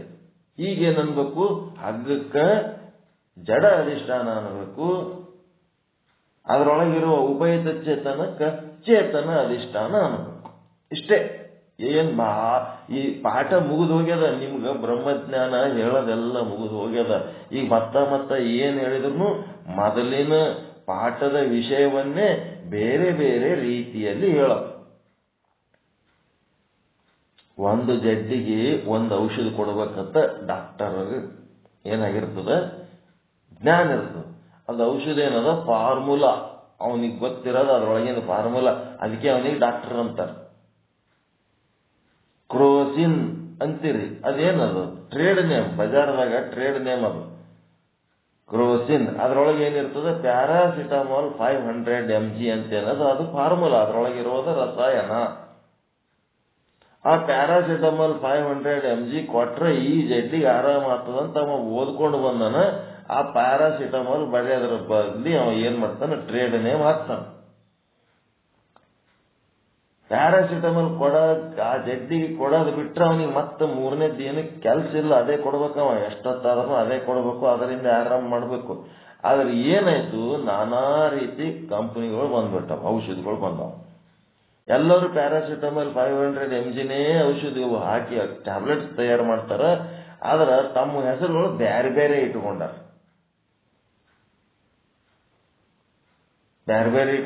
ಹೆಸರುಗಳು. ಪ್ಯಾರಾಸಿಟಮಾಲ್ 500 mg ಬೇರೆ ಬೇರೆ ಕಂಪನಿ ಔಷಧಿಗಳು ಕೊಡಪ್ಪ ಅಂದ್ರೆ ಒಂದು 25 ಕಂಪನಿ ಔಷಧಿ ಇಡ್ತಾನೆ. ಎಲ್ಲದ್ರಾಗೂ ಪ್ಯಾರಾಸಿಟಮಾಲ್ 500 ಅದ. ಅವ ಡಾಕ್ಟರ್ ಬಳಿ ಹೋಗ್ತಾನ, 1 ವಾರ ಬಿಟ್ಟು ಬಾ ಅಂದ್ರೆ 1 ವಾರ ಬಿಟ್ಟು ಬರೋದ್ರಾಗೆ ಆರಾಮಾಗಿದ್ನಂದ್ರ ಅವ ಹೋಗಲ್ಲ. ಮತ್ತೆ ಬಂದನಂದ್ರ ನೀವು ಲಾಸ್ಟ್ ಟೈಮ್ ಕೊಟ್ಟು ಗುಳಿಗೆ ಕೆಲಸ ಮಾಡಿಲ್ರಿ, ಮತ್ತೆ ಹಿಂಗೆ ತ್ರಾಸ ಹಂಗೆ ಕಂಟಿನ್ಯೂ ಹೋದ್ರಿ ಅಂತನ. ಹಂಗ ಅಂತೇಳಿ ಅವ ಏನ್ ಮಾಡ್ತಾನ, ಮತ್ತೆ ಪ್ಯಾರಾಸಿಟಮಾಲ್ 500 ಬರೀತಾನ. ಬಟ್ ಬೇರೆ ಕಂಪನಿದ್ ಬರೀತಾನ. Standard company, medium company, third class company ಅಂತ ಇರ್ತಾವ. ಮೊದಲ ಥರ್ಡ್ ಕ್ಲಾಸ್ ಕಂಪನಿ ಔಷಧ ಬರೀತಾನೆ. ಯಾಕಂದ್ರ ಸಣ್ಣ ಪ್ರಮಾಣದ ಜಡ್ಡಿಗೆ ಜಾಸ್ತಿ ಹೆವಿ ಮೆಡಿಸಿನ್ ಕೊಡಬಾರ್ದು ಅಂತೇಳಿ ಸಾಧಾರಣ ಕಂಪನಿದು ಕಡಿಮೆ ರೇಟಿಂದೇ ಬರೀತಾನೆ. ಅವಾಗ ಅದು ಕೆಲಸ ಆಗಲಿಲ್ಲ ಅಂದ್ರೆ ಇದಕ್ಕೆ ಜಡ್ಡಿಗೆ ವಿಶೇಷ ಟ್ರೀಟ್ ಮತ್ತೆ ಅದೇ ಮೆಡಿಸಿನ್ ಬರೀತಾನೆ, ಬೇರೆ ಕಂಪನಿ ಬರೀತಾನೆ. ಈಗೇನಾಗ್ಯದ, ನಿಮಗೆ ಕೊಡೋದು ಏನ್ ಕೊಟ್ಟಿವಿ, ಪ್ಯಾರಾಸಿಟಮಾಲ್ 500 ಕೊಟ್ಟಾಗ್ಯದ. ಈಗ ಮತ್ತೆ ಬೇರೆ ಬೇರೆ ಕಂಪನಿ ಸುದ್ದಿಗಳು ಮಾತಾಡಿ ಮತ್ತೆ ಅದೇ ಪ್ಯಾರಾಸಿಟಮಾಲ್ 500 ಏನು ಚೇಂಜಸ್ ಇಲ್ಲ. ನಾವು ಮುಂದೆ ಹೇಳೋ ಪಾಠದೊಳಗೆ ಏನೇನು ಚೇಂಜಸ್ ಇಲ್ಲ. ತಿಂಗಳುಗಟ್ಟಲೆ ಹೇಳಿದ್ರಿ, ಕಡೆಗೆ ಮತ್ತ ಕಲ್ಪಿತ ಅಧಿಷ್ಠಾನ ಹೊರಗಿಂದು ಬ್ರಹ್ಮಾಂಡದೊಳಗಿನ ವಿಷಯ ಅದು. ಬ್ರಹ್ಮಜ್ಞಾನ, ಬ್ರಹ್ಮಬಾನ, ಸರ್ಪಕ್ಕೆ ಕಲ್ಪಿತ ಅಧಿಷ್ಠಾನ ಏನಾಯ್ತು, ರಜ್ಜು. ಮತ್ತೆ ಆ ರಜ್ಜುವನ್ನ ನಾವೇನ್ ಅನ್ಲಕತ್ತೀವಿ, ಜಡ ಅಧಿಷ್ಠಾನ ಅನ್ಲಕತ್ತೀವಿ. ಮತ್ತೇನಾಯ್ತು, ಅದರ ನಿಜವಾದ ಅಧಿಷ್ಠಾನ ಆ ರಜ್ಜುವಿನಲ್ಲಿರುವ ಬ್ರಹ್ಮಚೇತನ. ಅದಕ್ಕೆ ನಾವೇನಂದೆವು, ಆ ಉಪಹಿತ ಚೇತನಕ್ಕೆ ನಿಜವಾದ ಅಧಿಷ್ಠಾನ ಅಂತಿದ್ದೆವು ಇಷ್ಟು ದಿವಸ. ಈಗೇನಾಯ್ತು, ಚೇತನ ಅಧಿಷ್ಠಾನ ಅಂತೀವಿ. ಆ ಚೇತನ, ಆ ಜಡ ಅಧಿಷ್ಠಾನ ಅಂತೇಳಿ ಏನಂತೀವಲ್ಲ, ಇದು ಬ್ರಹ್ಮಜ್ಞಾನ. ನಾನು ಜಡ ಅಧಿಷ್ಠಾನನಾಗಿದ್ದೇನೆ. ಸಂಸಾರ ಭ್ರಮೆಗೆ ಎಂಬ ಸರ್ಪಕ್ಕೆ ನಾನೇ ಸರ್ಪದ ರಜ್ಜುವಿನ ರೂಪದಲ್ಲಿ ಜಡ ಅಧಿಷ್ಠಾನನಾಗಿದ್ದೇನೆ. ನಾನೇ ಆ ರಜ್ಜುವಿನೊಳಗಿರುವ ಉಪಹಿತ ಚೇತನ ಸ್ವರೂಪ ಬ್ರಹ್ಮಚೇತನ. ನಾನೇ ಏನಾಗಿನಿ, ಚೇತನ ಅಧಿಷ್ಠಾನನಾಗಿದ್ದೇನೆ ಅಂತ ಅಂದ್ರಿ ಅಂದ್ರ ಬ್ರಹ್ಮಭಾನ. ನೀವೇ ಆಗಿರ, ಬೇರೆ ಯಾರಾಗಿರ? ಚೇತನ ಅಧಿಷ್ಠಾನನು ನೀವೇ, ಜಡ ಅಧಿಷ್ಠಾನನು ನೀವೇ. ಎಂಥದ್ದು? ಬ್ರಹ್ಮಾಂಡದಲ್ಲಿ ಬ್ರಹ್ಮಚೇತನ ಅಧಿಷ್ಠಾನ. ಬ್ರಹ್ಮಚೇತನ ಎಂಥದ್ದು? ಜಡ ಅಧಿಷ್ಠಾನ. ಬ್ರಹ್ಮಚೇತನದ ಎಂಥದ್ದು? ಕಲ್ಪಿತ ಅಧಿಷ್ಠಾನ. ಅದು ನಾನೇ ಆಗಿನಿ ಅಂದ್ರೆ ಅದು ಬ್ರಹ್ಮಭಾನ. ಮತ್ತ ನಿಮ್ಮ ಪಿಂಡಾಂಡದೊಳಗೆ ಏನಾಗ್ಯದ? ಸರ್ಪದ ಜ್ಞಾನ ಆಗ್ಯದ. ಹೊರಗೆ ಸರ್ಪ ಅದ, ಒಳಗೆ ಪಿಂಡಾಂಡದೊಳಗೆ ಏನಾಗ್ಯದ?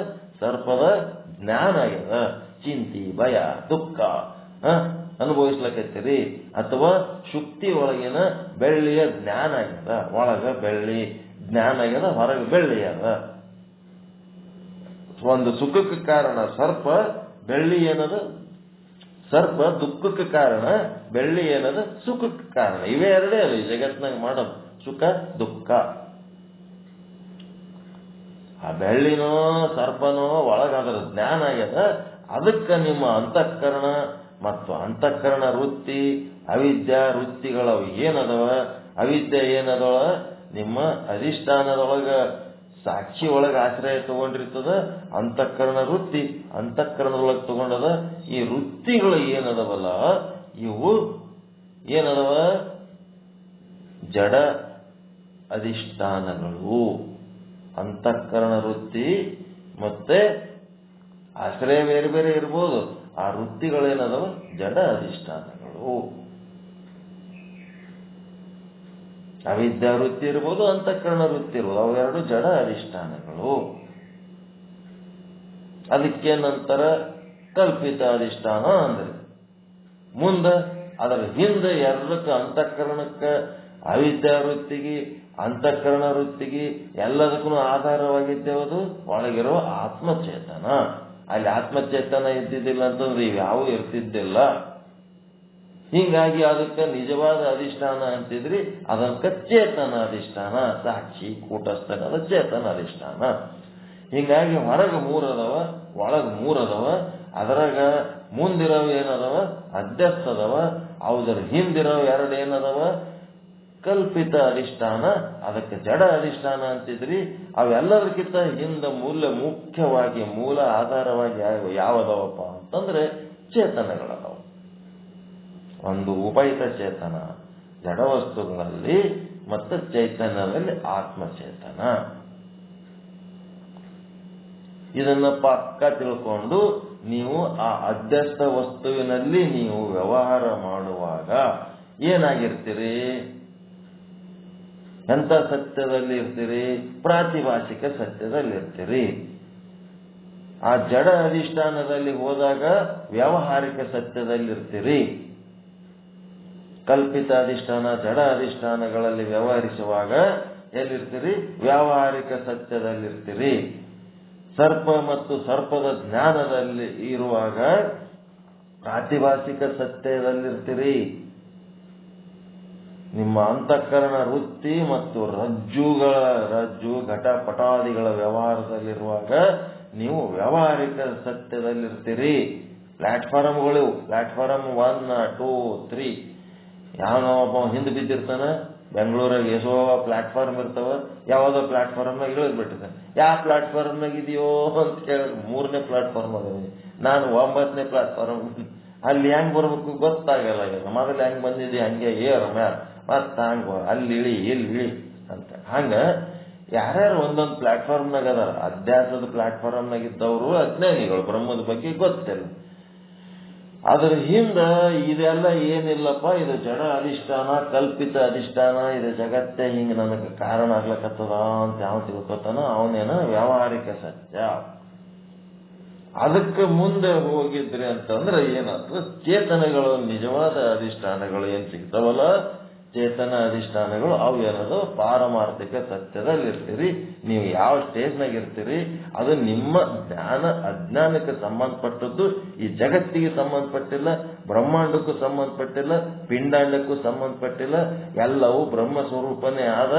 ನಿಮ್ಮ ಜ್ಞಾನದ ಮಟ್ಟದಲ್ಲಿ ವ್ಯತ್ಯಾಸ ಆದ ಹೊರತು ಈ ಬ್ರಹ್ಮಾಂಡ ಪಿಂಡಾಂಡದಲ್ಲಿ ಏನೇನು ವ್ಯತ್ಯಾಸ ಇಲ್ಲ, ಎಲ್ಲನೂ ಬ್ರಹ್ಮ ಸ್ವರೂಪನೇ ಆದ.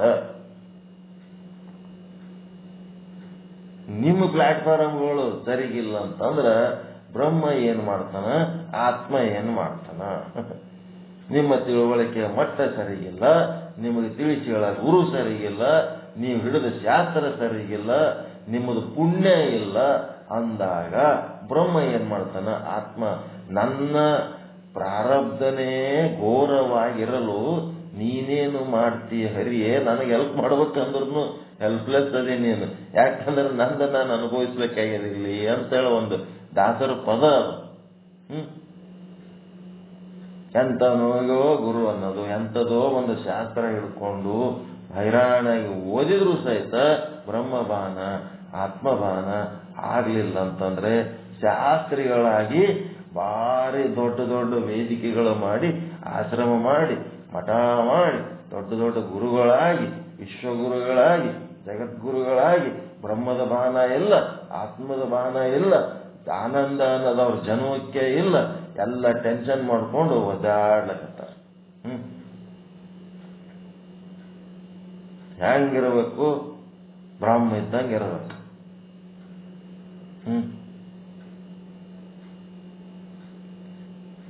ಹೀಗಾಗಿ ಎಲ್ಲಿಗೆ ಬಂತಪ್ಪ ಇದು ಅಂತಂದ್ರೆ ಜಗತ್ತನ್ನದೇ ಇಲ್ಲ.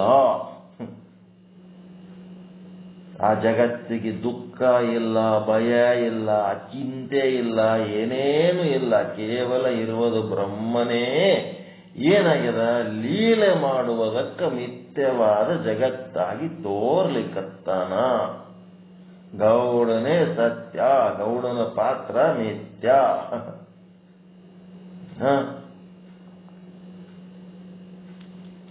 ಆ ಪಾತ್ರದಲ್ಲಿ ನಾವು ಅನುಭವಿಸಿದ ಸುಖ ದುಃಖಗಳ ಪಾತ್ರನೇ ಮಿಥ್ಯ ಆದ್ಮೇಲೆ ಸುಖ ದುಃಖಗಳು ಅವು ಸತ್ಯ ಇರ್ಲಿಕ್ಕೆ ಹೆಂಗ್ ಸಾಧ್ಯ ಆದ? ಹೌದಲ್ರಿ? ಇಲ್ಲ, ಇಲ್ಲದ್ದು ಇದ್ದದ್ದು ಒಂದೇ ಒಂದು ಆನಂದ. ಅದು ಆತ್ಮದ ಆನಂದ, ಅದು ಬ್ರಹ್ಮದ ಆನಂದ. ಹೊರ ಜಗತ್ತಿನ ವಸ್ತುಗಳಲ್ಲಿ ಆನಂದ ಹೊಂದಿದ್ರೆ ಬ್ರಹ್ಮಾನಂದ. ನಿಮ್ಮ ಒಳ ಜಗತ್ತಿನಲ್ಲೇ ನೀವು ಆನಂದ ಹೊಂದಿದ್ರಿ. ನಿಮ್ಮ ಮನ, ಬುದ್ಧಿ, ಚಿತ್ತ, ಇಂದ್ರಿಯಗಳು ಏನದವ ಅವೆಲ್ಲ ಆನಂದದಾಗ ಮುಳುಗಿದು ಅಂತಂದ್ರೆ ಅದೇನು ಆತ್ಮಾನಂದ. ಹೊರ ಜಗತ್ತಿನ ಪಂಚಭೂತಾತ್ಮಕ ಜಗತ್ತೇನದ ಅದರೊಳಗೆ ಆನಂದ ಹೊಂದಿದ್ರೆ ಅದು ಬ್ರಹ್ಮಾನಂದ. ಆತ್ಮಾನಂದ, ಬ್ರಹ್ಮಾನಂದ ಎರಡು ಬೇರೆ ಅಲ್ಲವೇ ಅಲ್ಲ. ಒಂದು ಗಾಗರಕ ಪಾನಿ, ಒಂದು ಸಾಗರಕ ಪಾನಿ. ಗಾಗರ ಅಂದ್ರೆ ಗಡಿಗೆ, ಸಾಗರ ಅಂದ್ರೆ ಸಮುದ್ರ. ಗಡಿಗೆ ಸಮುದ್ರದಾಗೆ ಅದ, ಒಳಗೆ ಮುಳುಗಿ ಅದ. ಗಡಿಗೆ ಒಳಗೆ ನೀರು ಬೇರೆ ಅಲ್ಲ, ಸಮುದ್ರದೊಳಗೆ ನೀರು ಬೇರೆ ಅಲ್ಲ. ಹಿಂಗಾಗಿ ಈಗ ಏನಾಗಬೇಕಾಗ್ಯದ? ನೀವು ಮೋಕ್ಷ ಸಾಧನೆ ಮಾಡ್ಲಕ್ಕಂತ ಕೂತೀರಿ. ಆ ಮೋಕ್ಷ ಸಾಧನೆ ಎರಡು ದೊಡ್ಡ ಹೆಗ್ಗುರಿಗಳು ಯಾವದವ?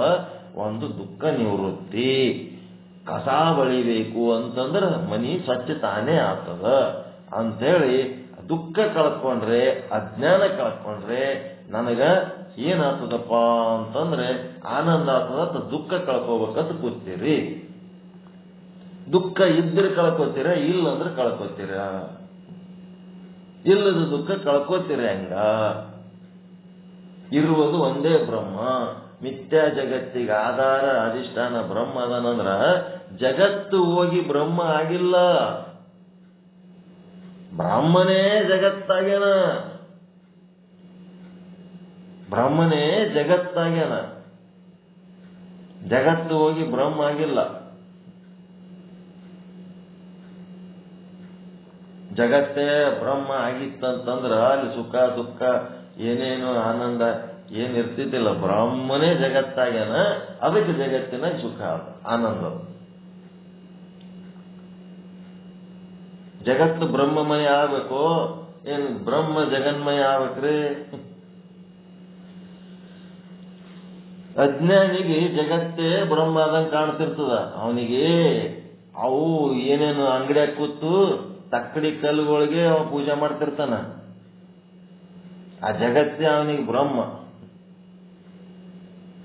ವ್ಯಾಪಾರ ಮಾಡೋವನಿಗೆ ಕಲ್ಲು ತಕ್ಕಡಿನೇ ಬ್ರಹ್ಮ. ಯಾನವನಿಗೆ ಏನ್ ಬೇಕು ಅದೇ ಬ್ರಹ್ಮ. ಅವನಿಗೆ ಚಪ್ಪಲಿ ಅಂಗಡಿ ಅವನಿಗೆ ಚಪ್ಪಲಿನೇ ಬ್ರಹ್ಮ. ಇಸ್ಪೇಟ್ ಆಡವನಿಗೆ ಇಸ್ಪೇಟೆ ಬ್ರಹ್ಮ. ಅಲ್ಲಿ ಕುಸ್ತಿಗೆ ಒಬ್ಬ ಇಸ್ಪೇಟ್ ಆಡೇ ದೊಡ್ಡ ಸೌಕರ್ಯ ಆಗ್ಯಾನಂತ. ಅದಕ್ಕ ಅವನು ಜಗಲಿ ಮೇಲೆ ಏನಿಟ್ಟಂದು ಗೊತ್ತದ? ಶ್ರೀಮಂತ ಆಗಿದ್ದಕ್ಕ 52 ಇಸ್ಪೇಟ್ ಎಲಿಗಳು ಬಂಗಾರದಾಗ ಮಾಡಿಸಿ ಅವು ಜಗಲಿ ಮೇಲೆ ಇಟ್ಟು ಪೂಜೆ ಮಾಡ್ತಾನೆ. ಇದೇನಿದು? ಜಗತ್ತ ಬ್ರಹ್ಮ ಆದ ಲಕ್ಷಣ, ಅಜ್ಞಾನಿ ಲಕ್ಷಣಗಳಿವೆಲ್ಲ. ಬ್ರಹ್ಮ ಜಗನ್ಮಯ ಆಗಿದ್ದು ಸತ್ಯ, ಜಗತ್ತು ಬ್ರಹ್ಮಮಯ ಆಗಿದ್ದು ಮಿಥ್ಯ. ಎಲ್ಲ ಶಾಶ್ವತ ಅಲ್ಲವು. ಹಿಂಗಾಗಿ ದುಃಖ ಆದೇನೂ ಇಲ್ಲ, ಜಗತ್ತು ಆದೇನೂ ಇಲ್ಲ, ಜಗತ್ತಿನ ಬಗ್ಗೆ ಭಯ ಆದೇನೂ ಇಲ್ಲ, ಚಿಂತೆ ಆದೇನೂ ಇಲ್ಲ. ಇಲ್ಲದ್ದು ಆದಂತೇನದ ಅದು ನಮ್ಮ ಸ್ವರೂಪವನ್ನು ನಾವು ಮರ್ತದೆ. ಅದಕ್ಕೆ ಮೋಕ್ಷದ 1ನೇ ಭಾಗ ದುಃಖ ನಿವೃತ್ತಿ ಏನದಲ್ಲ, ಅದನ್ನ ಒಂದು ಕುಡುಗೋಲು ತಗೊಂಡು ಬಾಳೆ ಗಿಡಕ್ಕೆ ಹೊಡೆದ್ರೆ ಹೆಂಗ ಕೆಳಗೆ ಬೀಳ್ತದ ಹಾಗೆ ಇಲ್ಲಿ ಹೊಡಿಲಕತ್ತಾನೆ. ಏನು? ದುಃಖ ನಿವೃತ್ತಿ ಅನ್ನೋದು ತೆಗೆದು ಬಿಡು ನಿನ್ನ ಬಾಯಾಗಿಂದು. ಪರಮಾನಂದ ಪ್ರಾಪ್ತಿವೋ ಸರ್ವ ದುಃಖ ನಿವೃತ್ತಿವೋ. ಇಲ್ಲದ ದುಃಖ ಯಾ ನಿವೃತ್ತಿ ಮಾಡ್ತೀವೋ ಮಾರಾಯ? ದುಃಖನೇ ಇಲ್ಲ, ಇರೋದಲ್ಲಿ ಆನಂದನೇ ಅದ. ಎದರ ದುಃಖ ನಿವೃತ್ತಿ ಮಾಡ್ತಿದ್ದಿ? ಅದು ತೆಗೆದು ಬಿಡು ಮೊದಲ ನೀನು. ಎಲ್ಲ ಕಡೆ ಬ್ರಹ್ಮನನ್ನು ಕಾಣು, ನೀನು ಬ್ರಹ್ಮನಾಗು, ನಿನಗೆ ಪರಮಾನಂದನೇ ಪರಮಾನಂದದ ದುಃಖ ನಿವೃತ್ತಿ ಅನ್ನೋದು, ನಾನು ನಿನಗೆ ದುಃಖ ನಿವೃತ್ತಿ ಮಾಡಿ ಕೊಡ್ತೀನಿ ಅನ್ನೋದು ಸುಳ್ಳು ನಾಟಕ, ನೀನು ದುಃಖ ನಿವೃತ್ತಿ ಮಾಡ್ಕೊತೀನಿ ಅನ್ನೋದು ಸುಳ್ಳು ನಾಟಕ. ಎರಡು ಸುಳ್ಳೆ.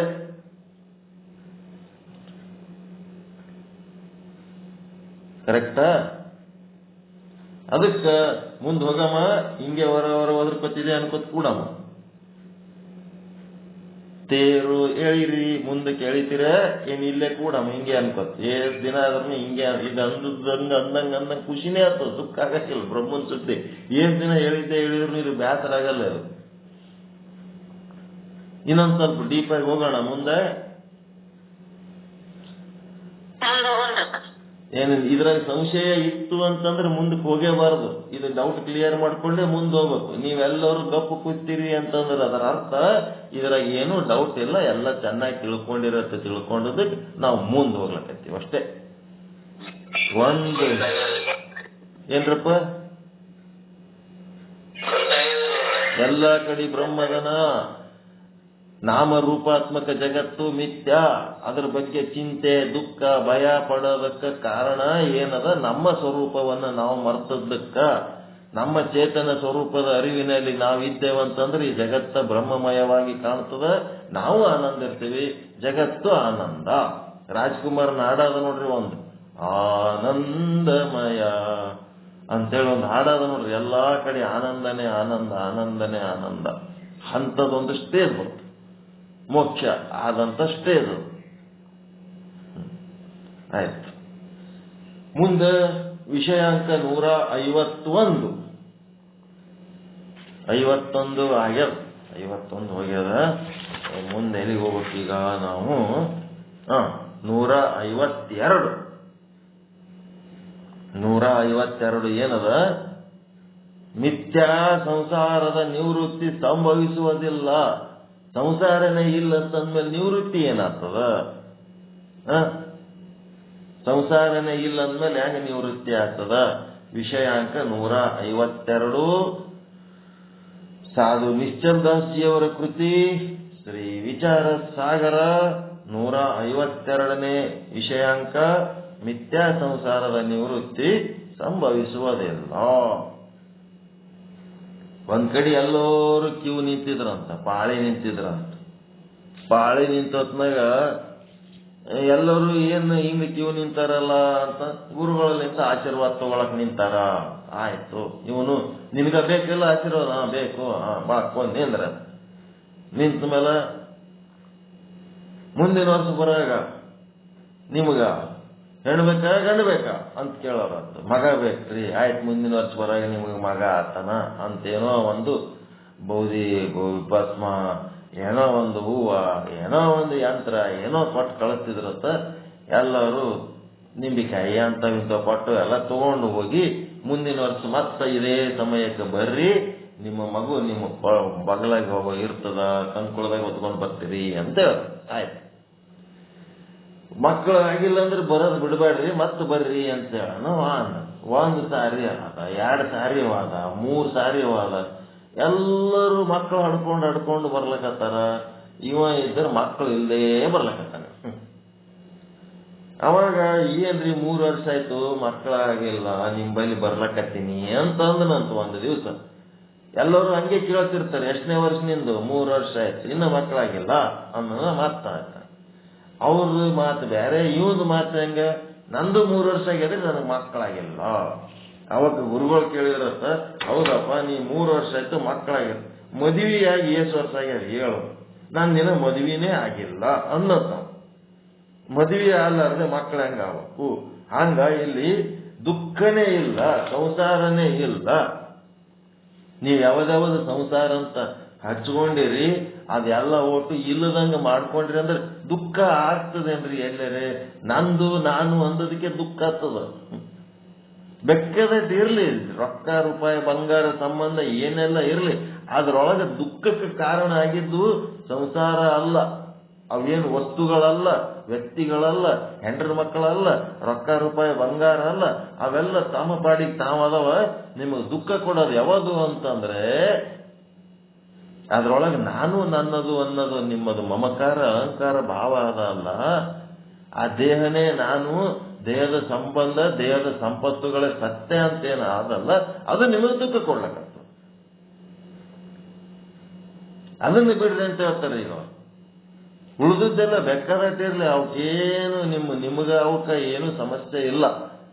ಮನಿ ತುಂಬ ರೊಕ್ಕಿದ್ರೆ ಅವೇನ್ ಮಾಡ್ತಾವ, ತಮ್ಮ ಪಾಡಿ ತಾವಿರ್ತಾವ, ನಿಮ್ಮ ಪಾಡಿ ನೀವು ಇರ್ತೀರ. ಆದ್ರೆ ಅದನ್ನು ಒಳಗೆ ಹೊಕ್ಕಿಸ್ಕೊತಿರಲ್ಲ, ತಲೆ ಖಾಲಿ ಇರಲಿ, ಬ್ಯಾಂಕಿನ ತುಂಬ ರೊಕ್ಕ ಇರಲಿ, ನಿಮ್ಮದೇ ರೊಕ್ಕ ಇರಲಿ. ನಮ್ಮ ದೇಶ ಇನ್ನೊಂದು ದೇಶದಾಗ ಇಡ್ರಿ, ರೊಕ್ಕ ಇಡ್ರಿ, ಆದ್ರೆ ನಿಮ್ಮ ತಲೆ ಮಾತ್ರ ಖಾಲಿ ಇರಬೇಕು. ತಲೆ ಒಳಗೆ ರೊಕ್ಕ ಒಕ್ಕೊತ್ತು, ನಾ ಶ್ರೀಮಂತ, ಇನ್ನೊಬ್ಬ ಬಡವ, ನನಗಿಂತ ಇನ್ನೊಬ್ಬ ದೊಡ್ಡ ಶ್ರೀಮಂತನ, ಅವನಕ್ಕಿಂತ ದೊಡ್ಡ ಶ್ರೀಮಂತ ನಾನಾಗಬೇಕು, ಇಂಥವೆಲ್ಲ ಚಾಲು ಆಗ್ತಾವ. ತಲೆಗೆ ಹೊಕ್ಕೋಬಾರ್ದು, ನಾರ್ಮಲ್ ಆಗಿರ್ಬೇಕು. ಅದಕ್ಕೇನಾಯ್ತು, ಮಿಥ್ಯಾ ಸಂಸಾರದ ನಿವೃತ್ತಿ ಸಂಭವಿಸುವುದಿಲ್ಲ. ಮಿಥ್ಯಾ ಸಂಸಾರದ ನಿವೃತ್ತಿ ಸಂಭವಿಸುವುದಿಲ್ಲ. ಇಮ ಮಿಥ್ಯಾ ಸಂಸಾರ ದೋಹ 57. ಇಮ ಮಿಥ್ಯಾ ಸಂಸಾರ ದುಃಖ ಹೊಯ್ತೋ ಮೇ ಭ್ರಮಭಾನ ತಾಕಿ ಕಹ ನಿವೃತ್ತಿ ತೂ ಚಾಹೆ ಶಿಷ್ಯ ಸುಜಾನ ಅಂತೇಳಿ 57ನೇ ದೋಹ 140ನೇ ಪುಟ ಹಳೆ ಬುಕ್ನಾಗ 152ನೇ ವಿಷಯಾಂಕ ಏನಂತನ, ಸುಜಾನ ಅಂತಂದ್ರೆ ಹೇ ಜಾಣನಾದ ಶಿಷ್ಯನೇ, ಸುಜಾನ ಶಿಷ್ಯನೇ, ಈ ರೀತಿಯಿಂದ ನಿನ್ನಲ್ಲಿ ಸಂಸಾರ ರೂಪ ದುಃಖವು ಮಿಥ್ಯವಾಗಿರುತ್ತದೆ ಮತ್ತು ಭ್ರಾಂತಿಯಿಂದ ತೋರುತ್ತದೆ. ಆ ಮಿಥ್ಯವಾದ ದುಃಖದ ನಿವೃತ್ತಿಯ ಇಚ್ಛೆಯು ಸಂಭವಿಸುವುದಿಲ್ಲ. ನೀನೇನು ಇಚ್ಛೆ ಪಡ್ಲಕತ್ತಿದಿ, ನನಗೆ ದುಃಖ ನಿವೃತ್ತಿ ಆಗಬೇಕು, ನನಗೆ ದುಃಖ ನಿವೃತ್ತಿ ಆಗಬೇಕು ಅಂತಂದ್ರ ಆ ದುಃಖ ನಿವೃತ್ತಿ ಆಗ್ಬೇಕಾದ್ರೆ ಅಲ್ಲಿ ದುಃಖ ಇದ್ರೆ ಅಲ್ಲಪ್ಪ. ದುಃಖ ನಿತ್ಯ ಅದ, ಕಲ್ಪಿತ ಅದ. ಇದ್ದದ್ದನ್ನ ನಾವು ತೆಗೆದುಹಾಕ್ಬಹುದು. ನೀ ಕಲ್ಪಿತ ಮಾಡ್ಕೊಂಡಿದ್ದಕ್ಕೆ ನಾವೇನ್ ತೆಗೆದಾಕ್ಲಕ್ ಬರ್ತದ? ನಿನ್ನ ಸ್ವರೂಪದ ಜ್ಞಾನ ನೀ ಮಾಡ್ಕೊಂಡಿ, ನಿನ್ನ ಸ್ವರೂಪದ ಭಾನ ನೀ ಮಾಡ್ಕೊಂಡಿ ಅಂತಂದ್ರೆ ಅಲ್ಲಿ ದುಃಖನೇ ಇಲ್ಲ. ಇಲ್ಲದ ದುಃಖನ ಎಲ್ಲಿದೆ ತೆಗೆದುಹಾಕ್ಲಿ ಅಂತ ಗುರು ತಿಳುವಳಿಕೆ ನೀಡ್ತಾ ಇದ್ದಾನೆ. ನಾನು ಅಜ್ಞಾನಿ ಅದೀನಿ, ನಾನು ದುಃಖಿ ಅದೀನಿ. ಮೊದಲು ಹೇಳೋಣ ಇಲ್ಲ ಇವ ಯಾರು? ತತ್ವದೃಷ್ಟಿ. ಅಜ್ಞಾನಿ ಅದೀವಿ, ದುಃಖಿಗಳಾಗಿವಿ, ಹಾಂಗಾಗಿವಿ, ನಮ್ಮ ದುಃಖ ನಿವೃತ್ತಿ ಮಾಡ್ರಿ, ನಮಗೆ ಪರಮಾನಂದ ಪ್ರಾಪ್ತಿ ರೂಪ ಮೋಕ್ಷ ಕೊಡ್ರಿ ಅಂತೇಳಿ ಅಂದದ್ದಕ್ಕ ದುಃಖ ನಿವೃತ್ತಿ ಮಾಡಂದಿದಿ. ದುಃಖ ಏನದ? ಕಲ್ಪಿತ ಅದ. ಅದಕ್ಕೆ ಕಾರಣ ಆದ ಜಗತ್ತೂ ಕಲ್ಪಿತ ಅದ. ಹಿಂಗ ಕಲ್ಪಿತ ಜಗತ್ತಿನಿಂದ ಕಲ್ಪಿತ ದುಃಖಿ ಆದವನಿಗೆ ನಾನೆಲ್ಲಿ ನಿನ್ನ ದುಃಖ ನಿವೃತ್ತಿ ಮಾಡ್ಲಿಕ್ಕೆ ಸಾಧ್ಯ ಆಗ್ತದ? ಅಲ್ಲಿ ಇಲ್ಲದ ದುಃಖ ನಿವೃತ್ತಿ ಹೆಂಗ್ ಮಾಡಬೇಕು? ಆ ಮಿಥ್ಯವಾದ ದುಃಖದ ನಿವೃತ್ತಿ ಇಚ್ಛೆ ಏನದಲ್ಲ, ಈ ಇಚ್ಛೆ ಈಡೇರಂಗಿಲ್ಲ ನಿಂದು. ದುಃಖ ನಿವೃತ್ತಿ ಇಲ್ಲದ ದುಃಖ ಸಂಭವಿಸುವುದಿಲ್ಲ. ದುಃಖ ನಿವೃತ್ತಿ ಅಸಂಭವ. ಯಾಕೆ ಅಸಂಭವ? ದುಃಖನೇ ಇಲ್ಲ ಅಲ್ಲಿ. ಸುಂದರವಾದ ಪಾಠ ಹೌದಾ? ಇಲ್ಲ, ಇದು ಅತಿ ಉಪಯುಕ್ತವಾದ ಪಾಠ ಇದು ಎಲ್ಲರ ಜೀವನಕ್ಕೆ. ಆಯ್ತು, ನಮ್ದು 6:30 ಆಯ್ತು, ನಡೀತೀವಿ ನಾವು. ಎಲ್ಲರಿಗೂ ಒಳಿತಾಗಲಿ, ಎಲ್ಲರಿಗೂ ಶುಭವಾಗಲಿ. ದುಃಖ ನಿವೃತ್ತಿ ಸಂಭವಿಸುವುದಿಲ್ಲ ಅನ್ನುವ ಪಾಠವನ್ನ ತಿಳಿಯುವ ಮೂಲಕ ಎಲ್ಲರದು ದುಃಖ ನಿವೃತ್ತಿಯಾಗಿ ಹೋಗ್ಬಿಡ್ತದೆ. ಈ ಪಾಠಕ್ಕ ಹೆಚ್ಚು ಜನರು ಸೇರಿ ಹೆಚ್ಚು ಮಾಡ್ರಿ. ಕರೆಕ್ಟ್ 5:15ಕ್ಕೆ ಬರ್ರಿ. 5 ನಿಮಿಷದೊಳಗ ಏನಾಗ್ತದ, ಯಾರಿದ್ದವರು ಒಂದು ವಚನ ಗಾಯನ ಹೇಳಬೇಕು. 6:20 6:25 ತನಕ ನಾವೇನ್ ಮಾಡ್ತೀವಿ, ಪಾಠ ಹೇಳಿ 6:30 ನಾವು ವಾಕಿಂಗ್ ಹೋಗೋದದ, ನಾವು ಹೋಗ್ಬಿಡ್ತೀವಿ. ಆರೋಗ್ಯ ಬಹಳ ಏರ್ಪೇರ್ ಆಗ್ಯದ ನಮ್ದು. ಹೆಲ್ತ್ ಇಂಪ್ರೂವ್ ಮಾಡ್ಕೊಳ್ಳೋದ್ರ ಸಲುವಾಗಿ ನಾನು ಇದು ಪಾಠದ ಸಮಯ ಚೇಂಜ್ ಮಾಡೀನಿ. ಡೀಟೇಲ್ಸ್ ಎಲ್ಲ ಸಂಜೆ ಪಾಠಕ್ಕೆ ಬಂದಿನಿ ಅಂದ್ರೆ ಹೇಳ್ತೀನಿ. ಅದಕ್ಕೆ ದಯವಿಟ್ಟು ಸಹಕರಿಸಬೇಕು. ವ್ಯತ್ಯಾಸ ಆಗಿದ್ದಕ್ಕೆ ಎಲ್ಲರಿಗೂ ಒಳಿತಾಗಲಿ, ಎಲ್ಲರಿಗೂ ಶುಭವಾಗಲಿ. ಪರಮಾನಂದ ಪ್ರಾಪ್ತಿ ಭವ, ಸರ್ವ ದುಃಖ ನಿವೃತ್ತಿ ಭವ, ಇಷ್ಟಾರ್ಥ ಸಿದ್ಧಿರಸ್ತು. ಯಶಸ್ವಿ ಭವ, ಯಶಸ್ವಿ ಭವ. ಎಲ್ಲರಿಗೂ ಶರಣಾರ್ಥಿಗಳು. ಜೈ ಶುದ್ಧ ಬ್ರಹ್ಮ, ಜೈ ಜೈ ಶುದ್ಧ ಬ್ರಹ್ಮ, ಜೈ ಶುದ್ಧ ಬ್ರಹ್ಮ, ಜೈ ಜೈ ಶುದ್ಧ ಬ್ರಹ್ಮ. ಇದರೆಲ್ಲ ಡೀಟೇಲ್ ಪಾಠ ನಾಳೆಯಿಂದ ಸುಂದರವಾದ ಪಾಠ, ದುಃಖ ನಿವೃತ್ತಿ ಪಾಠ. ಇಲ್ಲದ ದುಃಖ ನಿವೃತ್ತಿ ಮಾಡ್ಕೊಳ್ಳೋದು. ಎಲ್ಲರೂ ಹೆಚ್ಚು ಹೆಚ್ಚು ಸಂಖ್ಯೆಯಲ್ಲಿ ಬನ್ನಿ. ಓಕೆ.